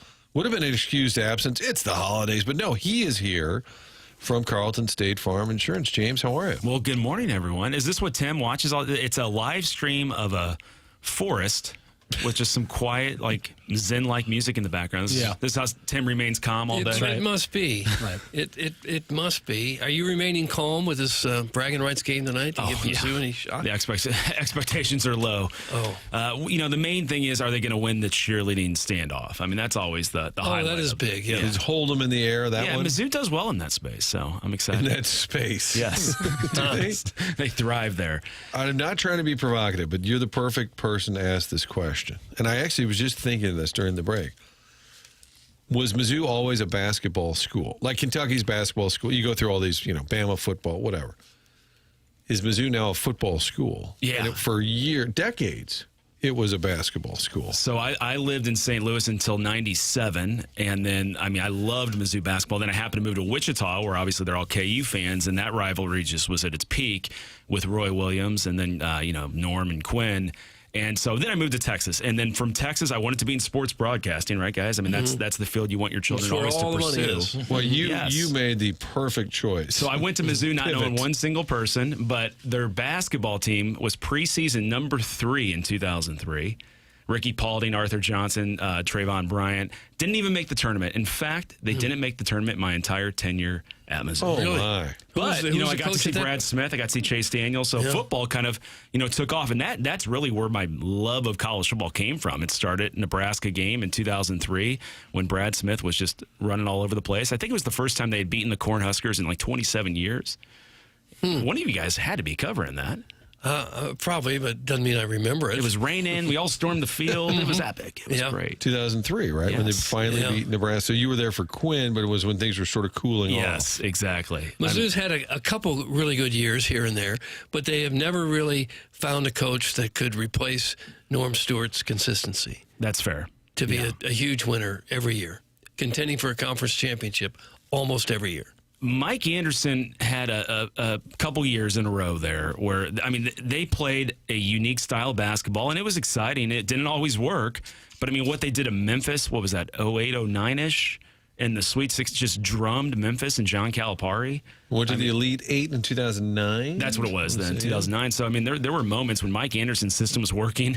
It just gave teams fits. And I was really bummed to see him leave. And obviously, he didn't have a ton of success at Arkansas. And then I think he went to St. John's, right, Jackson? I'm not sure where he's at. Where's Mike Anderson at? I think he was assistant at Texas as of last year. Was anybody else? Or that might have been Frank Haith. Was anybody else thinking about Tim when Miami beat Texas A&M? Was anybody else thinking about Tim? I was not. That was a major win. I texted him. I'm like, wow, because that was, in my opinion, the most exciting 13-point game. It was nothing. Almost the entire first half, right? Missed field goal after missed field goal, but there was offense in the game. There was hard hitting. I enjoyed the game for a 13-10 game or 13-6, whatever it ended up being. Michael Irvin enjoyed it too. God, did he ever? Going nuts. I love that. Smooched Mario Cristobal right in the cheek. Yes, he did. Really? Yeah. His interview was hijacked by a lot of people, I feel like, on the field. That's Michael Irvin's move. That was my picture for years on my avatar of Michael Irvin kissing me on the cheek. And occasionally I would do an interview, and it was Rick Riley, the old SI columnist. We were doing one of those circuits. He wrote a book or something. And before they started, hey, you have 9 minutes with Mr. Riley. He said, hey, can I ask you something? I looked you up. Why is Michael Irvin kissing you on the cheek? I said, it was at a Marshall Faulk event. We'd all had some drinks. That's a pretty fun prompt, though. Like, who's the best NFL player that's ever kissed you on the cheek? Well, Doug danced with Walter Payton. But there was no kissing. But there was no... My movie and dinner first. Yeah, but yours was more tender, I would say. But there was nothing tender about it. That has to be the most unique story you've ever told. Why did he pull you onto the dance floor again? He wanted to dance. I was getting ready to interview him. And he put the mic down and instead took my hand, and off we went dancing, ballroom dancing. And you've been a Bears fan ever since. Holiday Inn. I think you should start a new series where you interview people in like an intimate slow dance setting. They're mic'd up. KG, how was the Adventures in Oxford? Hotty toddy, baby. I love that scene.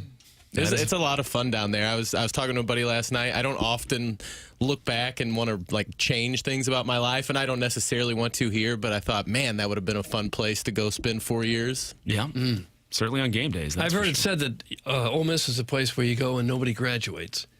Because they have so much fun. The party is so wild and out of control. Licks broke the mold on that one. He's an Ole Miss. He's a proud Ole Miss grad. He graduated. Oh, Ole Miss, Ole Money. He's the one. Wow. Of the remaining 8, I believe we had Doug Vaughn do this earlier. Your champion is going to be, and Doug, you said Bama, I believe. I think Bama's going to shock the world. I said Georgia. Paper says Indiana's going to spank Bama in the Rose Bowl. But I have Georgia because I have a Georgia ticket. I do too. too. You have a ticket. Oh, so you have a ticket as well. The freebie, you know. Most unlikely would be Ole Miss, correct? Then Miami, of the group that's left. Alabama got destroyed by Georgia just a couple weeks ago. Yeah, I think Alabama going up against Indiana. I think the Hoosiers roll that one, but we'll see. I'm a little nervous with Alabama having a non-existent running game. I mean, it's really odd for Alabama with all of the running backs they put into the pros over the last 15 years. I mean, they just do not run the ball. They don't even try. Well, they'll probably buy one by Tuesday. Yeah. They've got time to add. It is a great storyline. Who's in the portal? You have Bama, the blue blood of all blue bloods, against the losingest program in college football history, who's the #1 team currently in the Rose Bowl. I love the storyline. 7 points on that one, Doug, that Bama's getting. So you like Bama, you're getting a lot of points on that. As much as the opening weekend was kind of a letdown, we knew it going in with the Tulanes, James Madison in there. Now you have New Year's Eve, Ohio State, Miami, and then New Year's Day, Orange Bowl, Texas Tech, Oregon, Rose Bowl, Indiana, Bama, Sugar Bowl, Ole Miss, Georgia. Now, the NFL took over this past weekend. Like, okay, fine. We'll just kind of do our thing. But now, New Year's Eve, New Year's Day, that is when college football can cook. I can't wait. That is, what a slate. And I would imagine the most expensive ticket's going to be that Sugar Bowl just because of the geographic locations of both those schools. I mean, I imagine that ticket's going to be way off the charts. Although the Rose Bowl, like Jackson says, to go watch that sunset. Well, if you're an Indiana fan, this is when you borrow, whatever you got to do. 100%. They're kind of in the same boat as Mizzou. And even if they keep running and get to a championship, it's the Rose Bowl. You're Indiana. You're facing that brand. Alabama, you got to go to that game. There's an early line for them. I'm going to go check right now. But I wouldn't pay extra for the sunset. Actually, ticket prices for the Rose, the Sugar are fairly comparable. Is that right? Orange Bowl's a little cheaper. But yeah, you could get in and sit up in the nosebleeds right now for under $300. I think KG's eyeballing that. I honestly have road trip. I've been looking at the making the Sugar Bowl trek just because flights are so expensive right now and it's last second. That's drivable. But I would really love to go out to Pasadena. It's not going to happen, but I would love to make that happen. The show's off, KG. This could be a really lengthy road trip. And there's a lot of serial killer opportunities along the way. I mean, because it's a long drive, a lot of stops. To encounter one, or for me to Well, I mean, if you wanted to be one, this is an opportunity. That's You're encouraging him to. Well, no, I'm not encouraging it. But people have accused him in the past, and I'm saying they have. Maybe you weren't here when those were. I got some early lines here. On serial killers? KG committing crimes. I have Miami Miami, Ohio State. That's the December 31st game, New Year's Eve game. Ohio State, a 9.5-point favorite over Miami.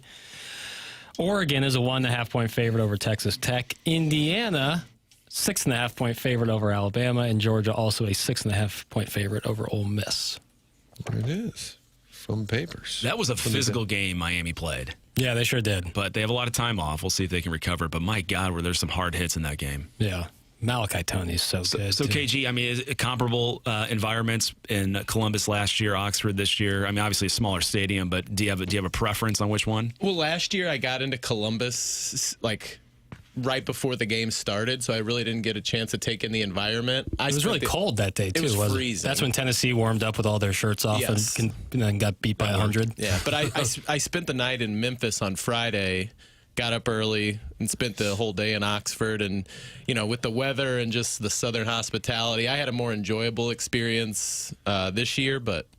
Yeah. What sort of hospitality did you get?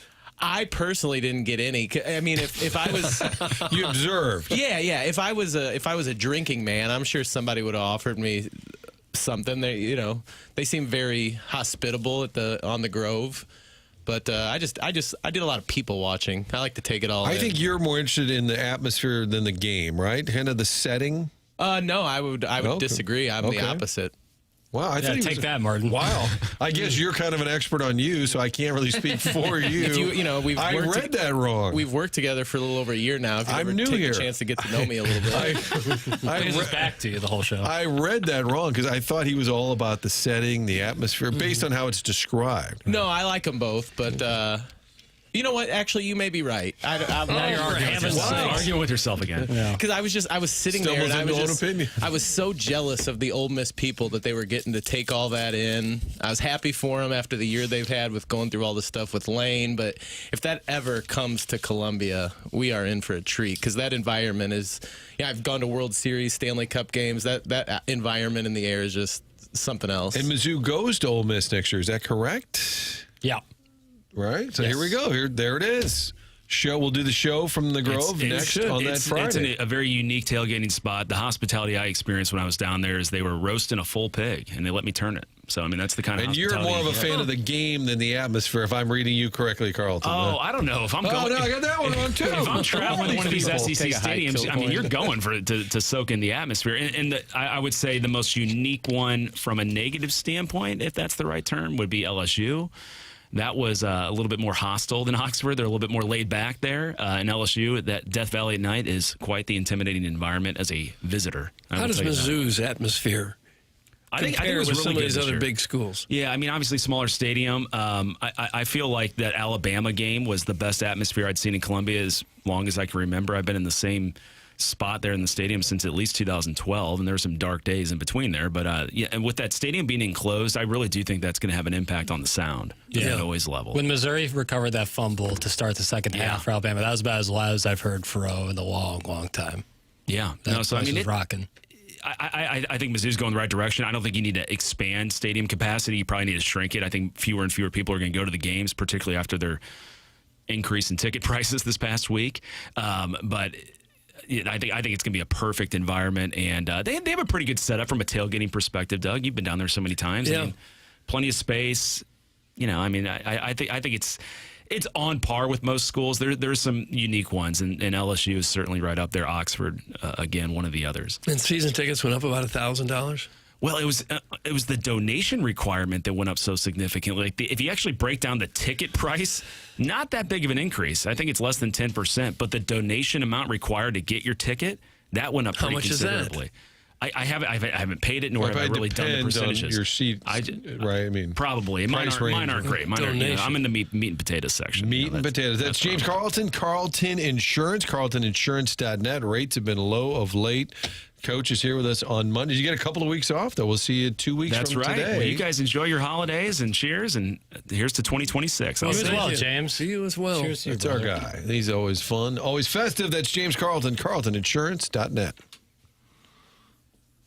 You want to go to break? Oh, I thought we were going to break. I thought that was going to be This is TMA. You're listening to a program on the 101 dial.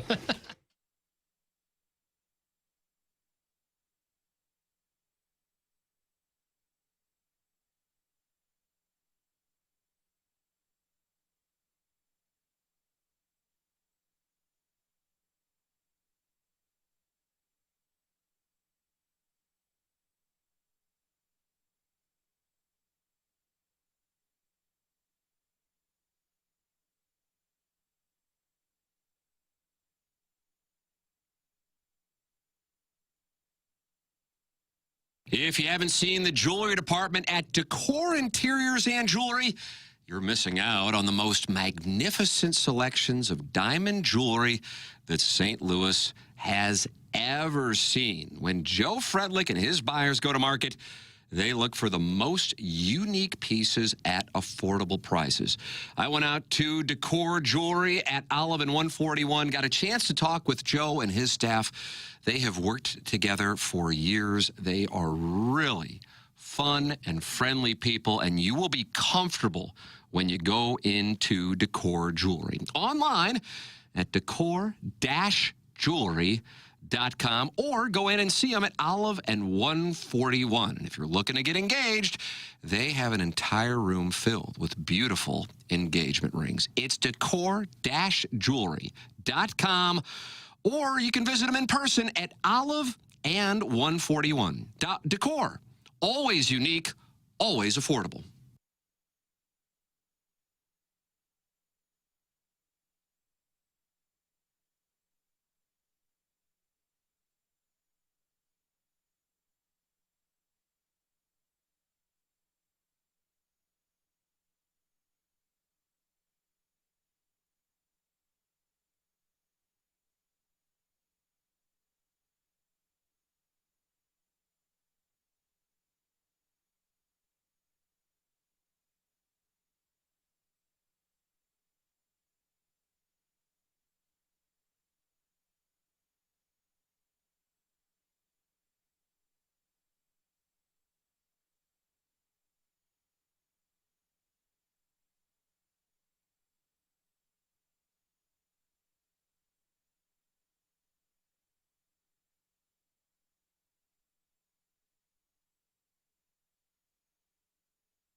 This is Jackson with a Sports Center update driven by Johnny Londoff Chevrolet and Johnny Londoff Autoplex. The Chicago Bulls get a win last night over the Atlanta Hawks, 152-150. High-scoring game. Josh Giddey, a.k.a. the Slob Wizard, with 19 points, 9 rebounds, and 12 assists. That was another Sports Center update driven by Johnny Londoff Chevrolet and Johnny Londoff Autoplex. See them at londoff.com. Chevy, together we drive. Are you kidding me?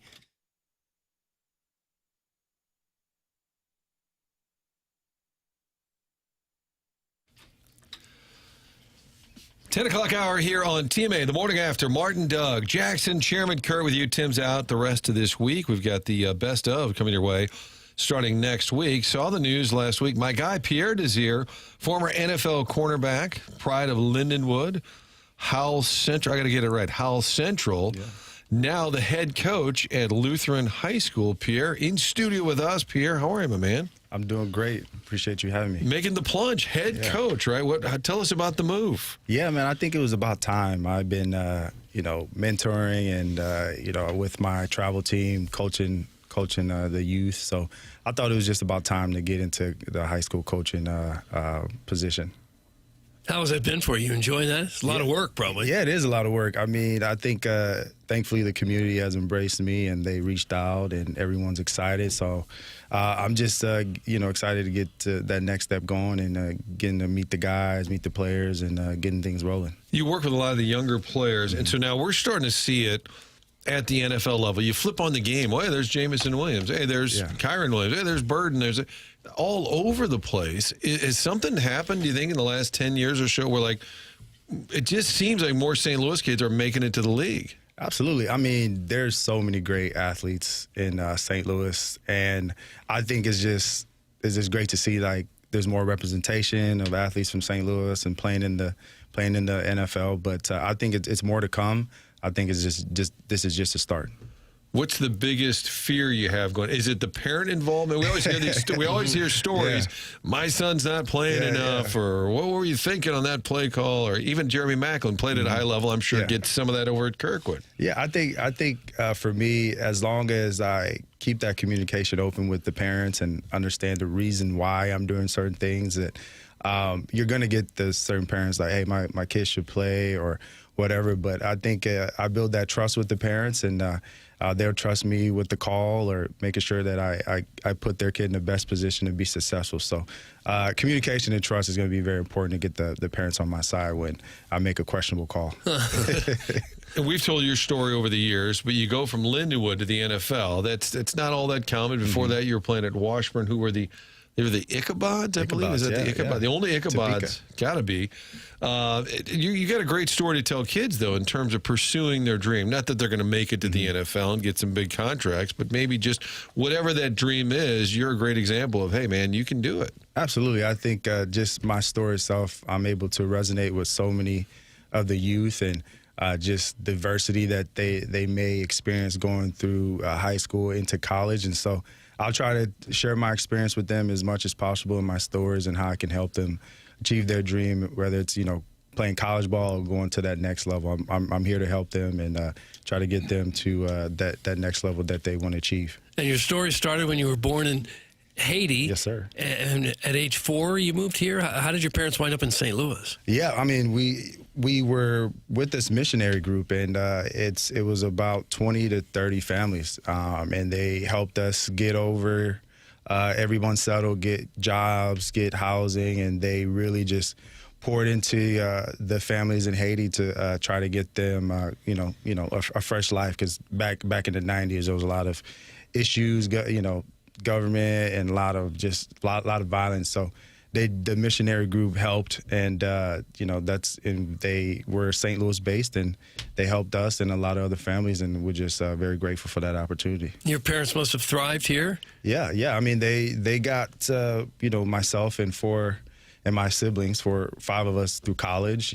Coming from Haiti to St. Louis, not speaking any English, and just working very hard and getting us through the early childhoods of trying to get bought into the culture. And I think they did a great job. And, I think I'm a testament of all their hard work. Do we have a community now? Is there a Haitian community? Is it probably really small? Right? Yeah. Tight knit. Yeah, it's kind of diverse now. Everybody's kind of a little bit older, but there's still a good group of people that I know from growing up and still in St. Louis. But everyone's kind of spread out. College got a little bit older and kids now. But we're just everybody's grateful for that opportunity. Did you ever go back to Haiti or have any desire to? I have desire to go back, but just the climate that it is currently, it's kind of tough to go. And I reach out to my family to let them know that I'm here for them, whatever resources we could provide. But whenever they tell us it's safe to go, we'll be able to go. But in the meantime, just helping with whatever we can. A lot of political upheaval for a while. I would say that's fair. Whether it's safe to travel. You last played in the league in 2021, started in 2014. I'm wondering along the way, did somebody tell you, hey, you could probably get to the NFL? Did anyone ever? I was talking to Jim Hart, was a great football Cardinals quarterback. He had a 20-year NFL career, but he said when he was getting out of Carbondale, in the 60s, he was going to go to the Air Force. And one of his coaches said, no, you could play. And he goes, oh, come on, not me. and this one coach said, no, you really need to try. He went into training camp with the Big Red. He was 6th on the depth chart and somehow made it, ended up playing for nearly 20 years. So I'm just wondering, did somebody along the way say, I think you could play in the league? I think it was a combination of a lot of people. I would say my family, some of my good friends, some of my good friends, John Clark, Ezekiel Rivera, Andy Sappho. Then I had teachers and coaches, Coach Burke, Tom Whalen. I had different, people in the support system that said I could do it. And, we created a pathway, like if I go D1, D2, whatever it may be. And I continued that conversation with them, and we just continued throughout my college career. And I was like, hey, I'm kind of, after my freshman year, I'm kind of good. Maybe this could be something I could do. And they helped me stay focused. And, I just thank for that support system to get me through those times to be able to, try out and get ready to go to that next level in the NFL. When you're a first-team All-American, even in Division II, must give you confidence that you can play with just about anybody. Absolutely. Well, I came in there as an athlete, and I made that transition to being a receiver. So this is a shout-out to all the receivers out there. I try to play DB. There's not that many of us. But I switched over to DB because there was, 20 receivers and probably 6 DBs. So I switched over, and I was getting cooked. I was getting cooked. I didn't know what was going on. But, I told the coaches this is what I wanted to do, and they helped me out, and we just kept working, and I was able to be successful at Washburn and make that transition to Lindenwood as well. Still a pretty big jump from Lindenwood to the NFL. Oh, yes. How much better were the athletes in the NFL than what you saw in Division II? You know what? I played against some good guys that played in the league. I played against John Brown. He was at Pitt State. And so, really the difference is they had more depth. And for me is I had to be a student of the game to understand that I wasn't always going against that type of speed every time. So I had to understand the game a little bit better, splits, if he's on the line, off the line, the way that he comes off the ball. Like, I had to really understand that game. So when I went into the Senior Bowl in the East-West Shrine game, I was very prepared. And the only difference between me and them was the sticker on the helmet. With both athletes, I'm 6'2", you're, whatever height they were. But I just had to be a student of the game to be prepared. Did you have a moment in the NFL earlier in your career where you thought, hey, I can do this? I'm as good as these guys. Yeah, it was my first time playing. It was my rookie year versus the Panthers, and they had Kelvin Benjamin, and I had a pretty good game, and just being there, and Cam Newton's running, and he slid tackle, and I'm like, dude, you're like 6'6", you're way bigger than me. Why are you sliding? But it's just that experience, and then just playing in that game, and I was like, yeah, this is something I could do. Pierre Desir, our guest here in studio. We're going to take a break. Don't forget the Design Air email of the day coming up, end of the show. Design Air, longest-running sponsor here on TMA. Huge promotion coming up in January where they're giving away an HVAC unit to our listener, our emailer, I should say, of the month. You can get in The email is themorningafter@InsideSTL.com. Design Air, more than a century now, taking care of families here in St. Louis. I know because we just got the new furnace installed by the folks at Design Air. Just great process from start to finish where they come out, explain to you how it's not just about the heating and cooling, it's also the quality of air in your home, and then the installation, everything done smoothly. And after it's done, explaining to you the computer, the interface, it's got a lot more technology than it used to, but they walk you through it every step of the way. A great team. That's what Design Air is all about. Seth Goldcamp and his employees, you can tell those folks like working there. And there's a difference when you're working with happy employees. Great team. From start to finish, it's designairservice.com for your heating and cooling needs year-round. It's TMA, brought to you by Brown & Crouppen.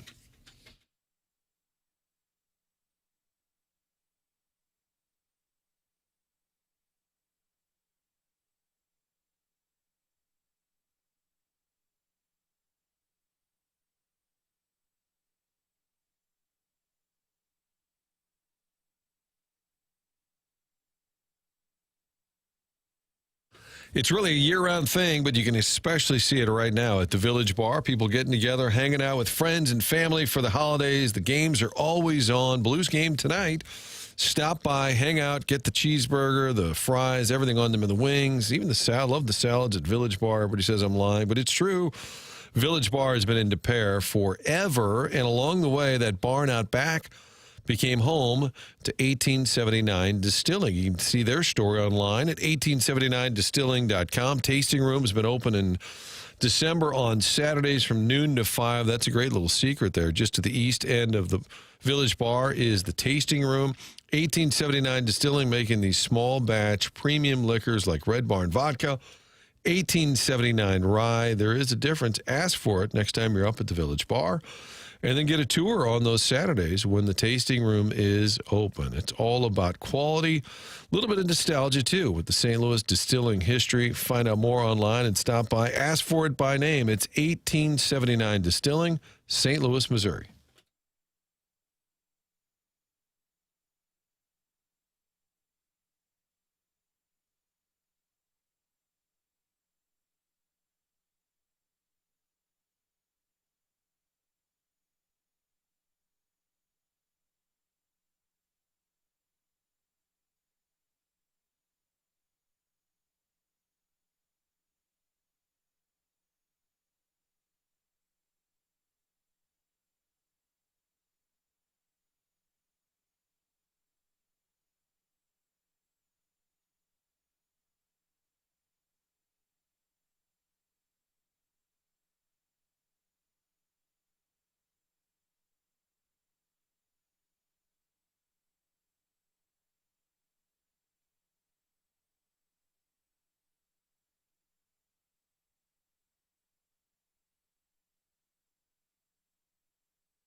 Never know who's listening. Our guest, Pierre Desir, former NFL cornerback, who is now the head coach at Lutheran, head football coach at Lutheran High School.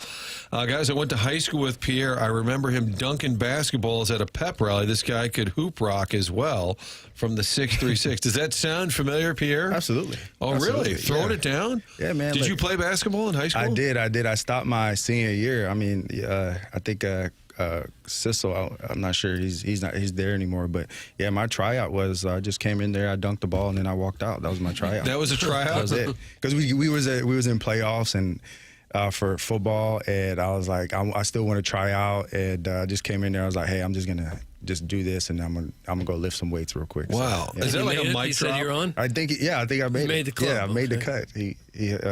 He said, hey, you're good to go. So just walked out after that. Because sometimes a football coach will tell you you're not playing basketball, Absolutely. right? Yeah, absolutely. But I was like, I don't know what sport I want to do yet, and I want to be able to do as much as I can. And once I get to that point where I'm like, all right, I got to make a decision. And so going into my senior year, I just decided to just focus on football. I don't think that's fair at a high school level for a coach to tell you can't play a sport. Yeah, I don't think that's fair. I think they don't know, especially there's these kids growing up now. They play multiple sports and then multiple activities. Just, there's the decision that needs to be made at some point, but I think that's up to the athlete, not the coach. Feels like athletes are being kind of like told at a younger age to focus on one sport. Yeah. Do you find that a lot? Oh yeah, absolutely. I found that with training, but I played soccer, basketball. I did a stint with volleyball. Track. I did everything that I could. It's more fun that way. Yeah, it's more fun, and you don't know. Like we have kids that probably, when they're linemen, they have that stripe on their head, and they're told you're only going to be a lineman, and they grow up and they slim down, and they never got the opportunity to play something else. So I don't think it's fair to just be like, you need to focus on this or this or this. I think just try it all out and see which you like. That's how kids get burnt out. I feel absolutely. Like, you play basketball or baseball 365 days a year, and you're like, I wouldn't mind, playing wide receiver a little bit. Right. How do you balance when you're coaching kids to try to keep the dream alive for them that, you got a shot at Division I, you might be an NFL player, and at the same time being realistic to say, well, you can play, keep the dream alive, but you got to be doing something else too. I mean, it all goes with trust. I'm always honest with my athletes, and I like to let them know where they're at and show them where they could go by giving them numbers or by giving them different things that they can look at. And I still want to make it fun. One of the things that I see is that kids sometimes don't want to do it, or they're doing it for their parents, and try to still make it fun. But I just want them to know I'm on your side. And if you want to go to D1, D2, this is what it looks like. This is what the work that you need to put in is going to look like. And I try to just guide them into that direction.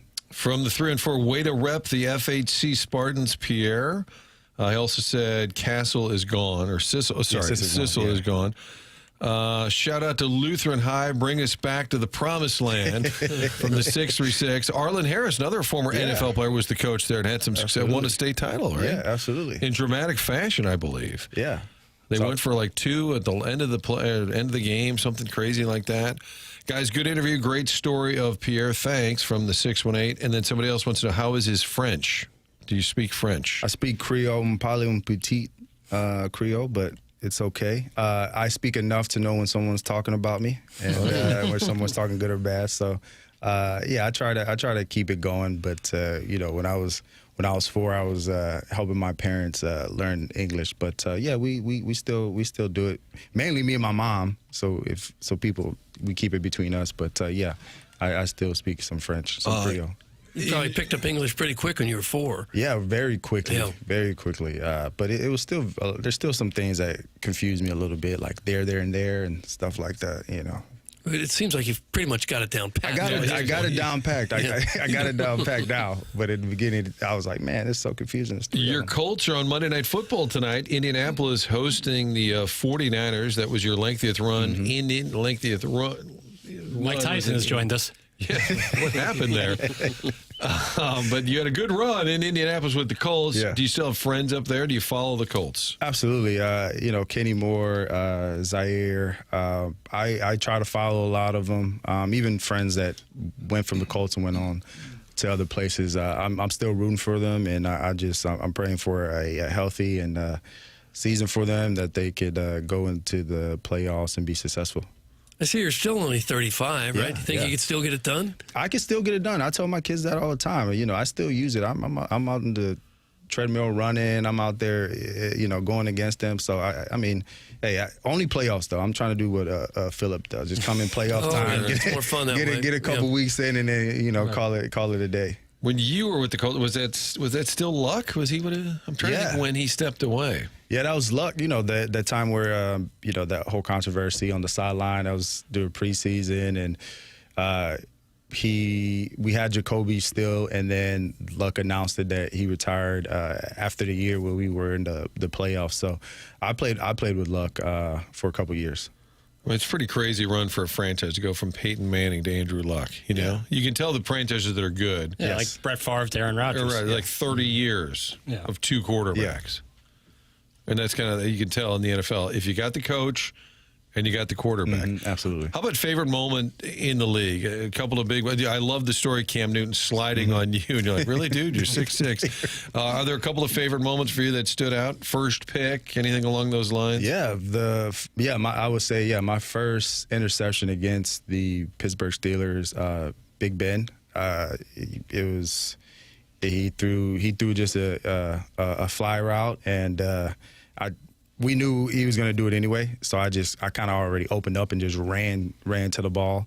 And then, you know, going to the playoffs, I think just being able to, you know, go through the season and win in a playoff game, you know, wild card game against the Texans, and then just the moments in the locker room. So I you know, there's kind of a bag of stuff that I remember. He had one career defensive touchdown. Was that a 99-yard interception return? No, it wasn't. It was when I was on the, I think it was it like 30-something yards, maybe like that. Yeah, that's pretty good. You know, to the house. You keep the ball? I did. Okay. I did. Makes a nice trophy, I'm sure. Yeah, you know, sometimes if the organization likes you, they make it nice and put your name on the football and, you know, decorate it for you. And they did that for you. They did, thankfully. Teams are good about that. Those equipment guys are the best. Yes. Listening to stories like this, very inspiring, especially for the young kids. I've got my newly turned 11-year-old son tuning in, listening to every word that Pierre has been saying, which is usually we say don't let the kids listen to this show.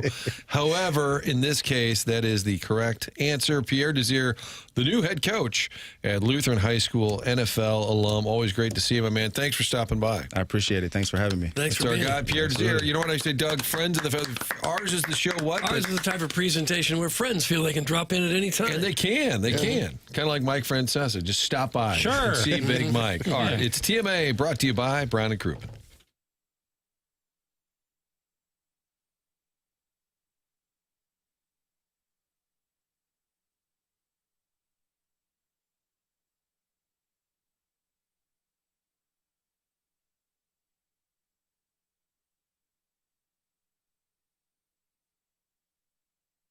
Psychiatric Care and Research Center has an opportunity for TMA listeners to make some money. It's Dr. John Canale, who has been in practice for 40-plus years and has been conducting clinical research trials for 20-plus years. And he, at PCRC, is seeking volunteers ages 18 and older for upcoming clinical research trials. The current studies include anxiety disorder, depression, bipolar depression, and obsessive-compulsive disorder. Compensation will be provided for your time and your travel. But if you're in the St. Louis area, you don't have far to go. The office is in O'Fallon, Missouri. If you are interested in participating in Psychiatric Care and Research Center's clinical trials with Dr. John Canale, please check out pcrc-stl.com. That's pcrc-stl.com.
Covered a lot of ground today, Doug, because the Cardinals made a trade. Wilson Contreras to the Red Sox. That went down Sunday night. 3 players in return. I think we've broken down. We've given our updated prospect rankings on this show.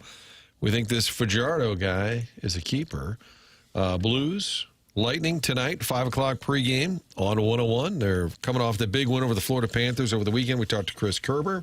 Mizzou, Illinois, Braggin Rights on this Monday night. We talked to Gabe DeArmond about that. A lot of college football playoff talk, a little NFL mixed in there. What did we not do, Papers? Well, we didn't do the email of the day, which will be at the end of the program. Next segment. We also haven't talked yet about Dr. Brandon Pryor and 100 West Dental. Oh, but luckily, Tim is not here physically, but he is here to tell us about 100 West Dental. 100 West Dental and Dr. Brandon Pryor and his team have been a wonderful sponsor of TMA, and they saved the day for me with a toothache that was driving me up the wall.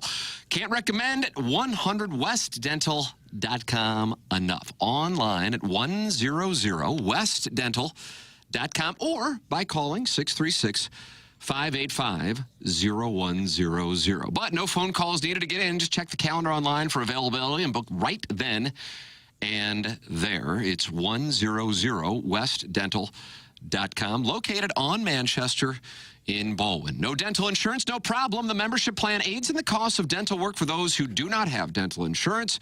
It's 100 West Dental. Give them my name, and you're going to get $1,000 off Invisalign at 100 West Dental. 100 West Dental on Manchester in Baldwin and online at 100westdental.com.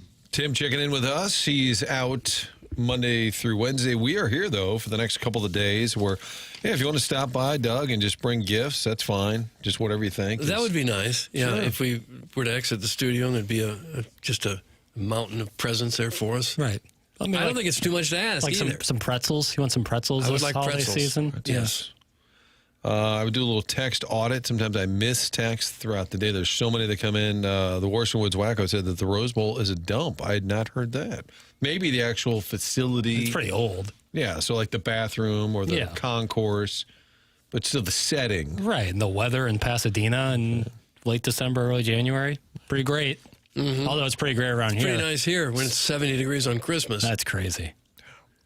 Guys, as far as the Pierre Desir segment, great segment. We need the present and past professional athletes on the radio inspiring our youth, and there are many in our area. I think this show does its best to inspire the youth, Doug, not to get into this industry. But then there's the other part of it. Yeah, guys who have accomplished a lot should come by and tell their story. There's enough people, enough athletes from St. Louis who have made it all the way to the top that it gives everybody hope that there's a chance.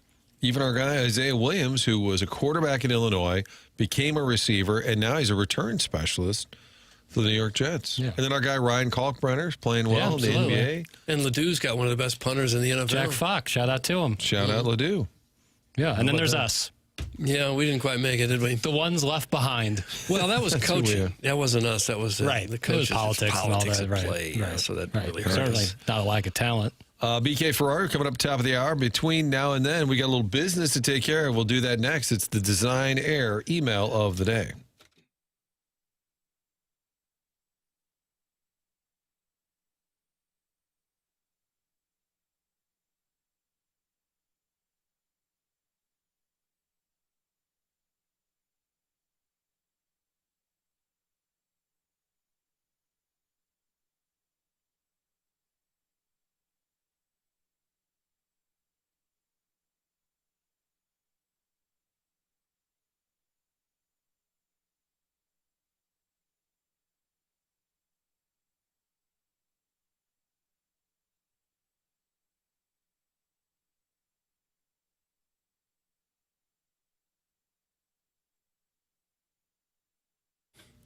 TMA is brought to you by Stifel. Stifel has been a trusted name in finance, headquartered right here in downtown St. Louis since 1890.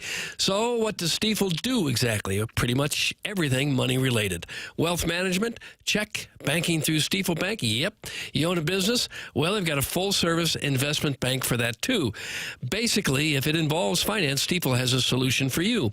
With 12 offices across the St. Louis region and more than 400 nationwide, Stifel combines local experience experience with national reach. Unlike many firms, Stifel isn't bank-owned. They do their own bank. That independence allows them to focus on one thing, and that's doing what's best for their clients. It's a philosophy that has made Stifel one of the fastest-growing wealth management firms in the world. Their tagline says it all, where success meets success, and that's why they're partnering with TMA. Stifel and TMA, where success meets success. Stifel Nicholas and Company Incorporated, member SIPC and NYSE.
This is Jackson with a Sports Center update. It's driven by Johnny Londoff Chevrolet and Johnny Londoff Autoplex. Blues back in action tonight as they take on the Tampa Bay Lightning in Tampa. Pre-game at 5, puck drop at 6, right here on your home of the Blues, 101 ESPN. That was another Sports Center update, driven by Johnny Londoff Chevrolet and Johnny Londoff Autoplex. See them at londoff.com. Chevy, together we drive. Are you kidding me?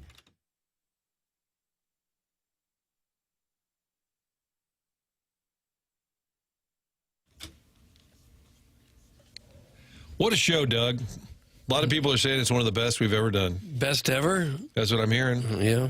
Wouldn't surprise me. How about it? And then tomorrow will just be even better. You're only as good as your next show. That's right. That's how it works. You're only as good as your next show. And your garage door is only as good as the next time you hit the button to open and close it. Schaefer Door Company can help you out. Tim will tell you about them. Well, the weather gets cold at this time of year in the St. Louis area, and that can impact garage doors. And if you hear that garage door spring snap and fall to the ground, well, you know you got a problem. So you're questioning, where do I go to get it fixed? The answer is Schaefer Door, the TMA podcast sponsor, Schaefer Door. Online at SchaeferDoor.com. That's Jason Gosrow's business, longtime TMA listener, longtime TMA sponsor, and he has set up a number specifically for TMA listeners to call or text 636-782-3608. That's 636-782-3608.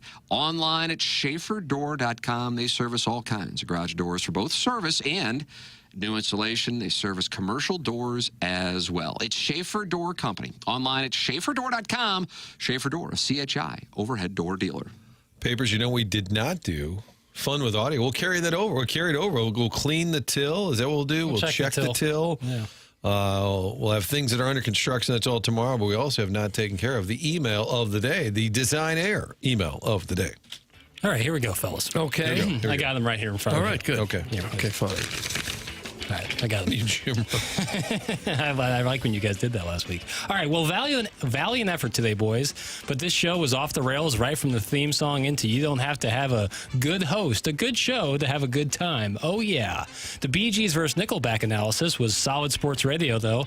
Time for Bro Fallon's 2025 Naughty and Nice list. On the naughty list, Doug, you know why. Cardinals 2026 outlook, Mizzou going 8-4, the 70-64 interchange, and the price of everything on earth. Nice, on the nice list this is.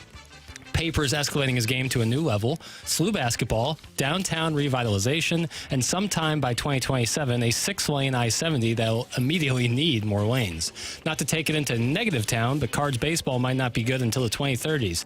Doug, here's hoping your stocking is stuffed, baby. Braggin Rights, M-I-Z. Bro Fallon, a.k.a. Sharon and Clayton's Secret Santa. Bro Fallon. Naughty, nice list. Yeah. And Doug, finally. Finally? We only have two. Oh, my God. There's a two-piece, Okay. There's others, but Kurt has done a little cleaning up. You think there's only two? Incorrect. Two-piece, no biscuit. Wow. We did not. No biscuit. But this one's long, if that makes you feel any better. Okay. Well, is Buck Swope? No? Okay. TMA all day, brother. It was 2021. AM radio was still technically alive, but hanging on by a thread. The airwaves were filled with sinkhole updates and grown men earnestly debating whether rain felt quote, heavier than it used to. Guests were scarce. Content was thin. You could smell the quiet panic. And then, like a lighthouse built entirely out of bad judgment, there was Ken Iggy Strode. Sensing opportunity, Iggy struck gold by befriending a 17-year-old Instagram star named SGO Kai. Kai's claim to fame was flipping Xbox controllers and comic books on Marketplace to fund a nightlife budget after his dad cut him off. A hustler, a visionary. Someone with a brand new elderly friend living in America's armpit. Naturally, all this crescendoed with Iggy dropping one of Kai's Instagram lives like an old guy at a trampoline park to ask Kai and one of his female friends wanted to be guests on TMA. Two Miami teens waking up at 7 a.m. to talk to four old white guys whose idea of a provocative is putting hot mustard on boiled veggies. How could they say no? Thus, we are introduced to Juju Baby, or Juju ... period in the middle like the dot. The kids were still clearly coming off an all-night Roblox bender, but Iggy needed to prove he still had it, and boy, did he ever. He was back. What followed was a 2021 Murderer's Row of AM guests. ASMR Taylor, a neighbor he once knew, an amateur female bowler that was 6'2", and gifted him drilled storm balls. Potter Varley, Lady Gaga's makeup artist, and a man who slept with Gail Volva a few years back. An era, a run, the good old days. That comes from Marv. Marv. That's what we got, Doug, for the Design Air Heating and Cooling email today. Well, it's almost a tie for first, but I got to vote for somebody, so I'll vote for Bro Fallon. Martin? And Marv put a lot of work in, but I found myself very confused, maybe even a little bit lost. I feel like you really liked Marv. And I think I'm going to go Bro Fallon. No. Naughty and nice. I'll go Bro Fallon as well, so that's going to get Bro Fallon. Marv, great work by everybody. Yeah, great work on the floor. It's going to do it for us today, On the floor. All right, buddy. We'll do it again tomorrow. Yep. BK and Ferrari are next.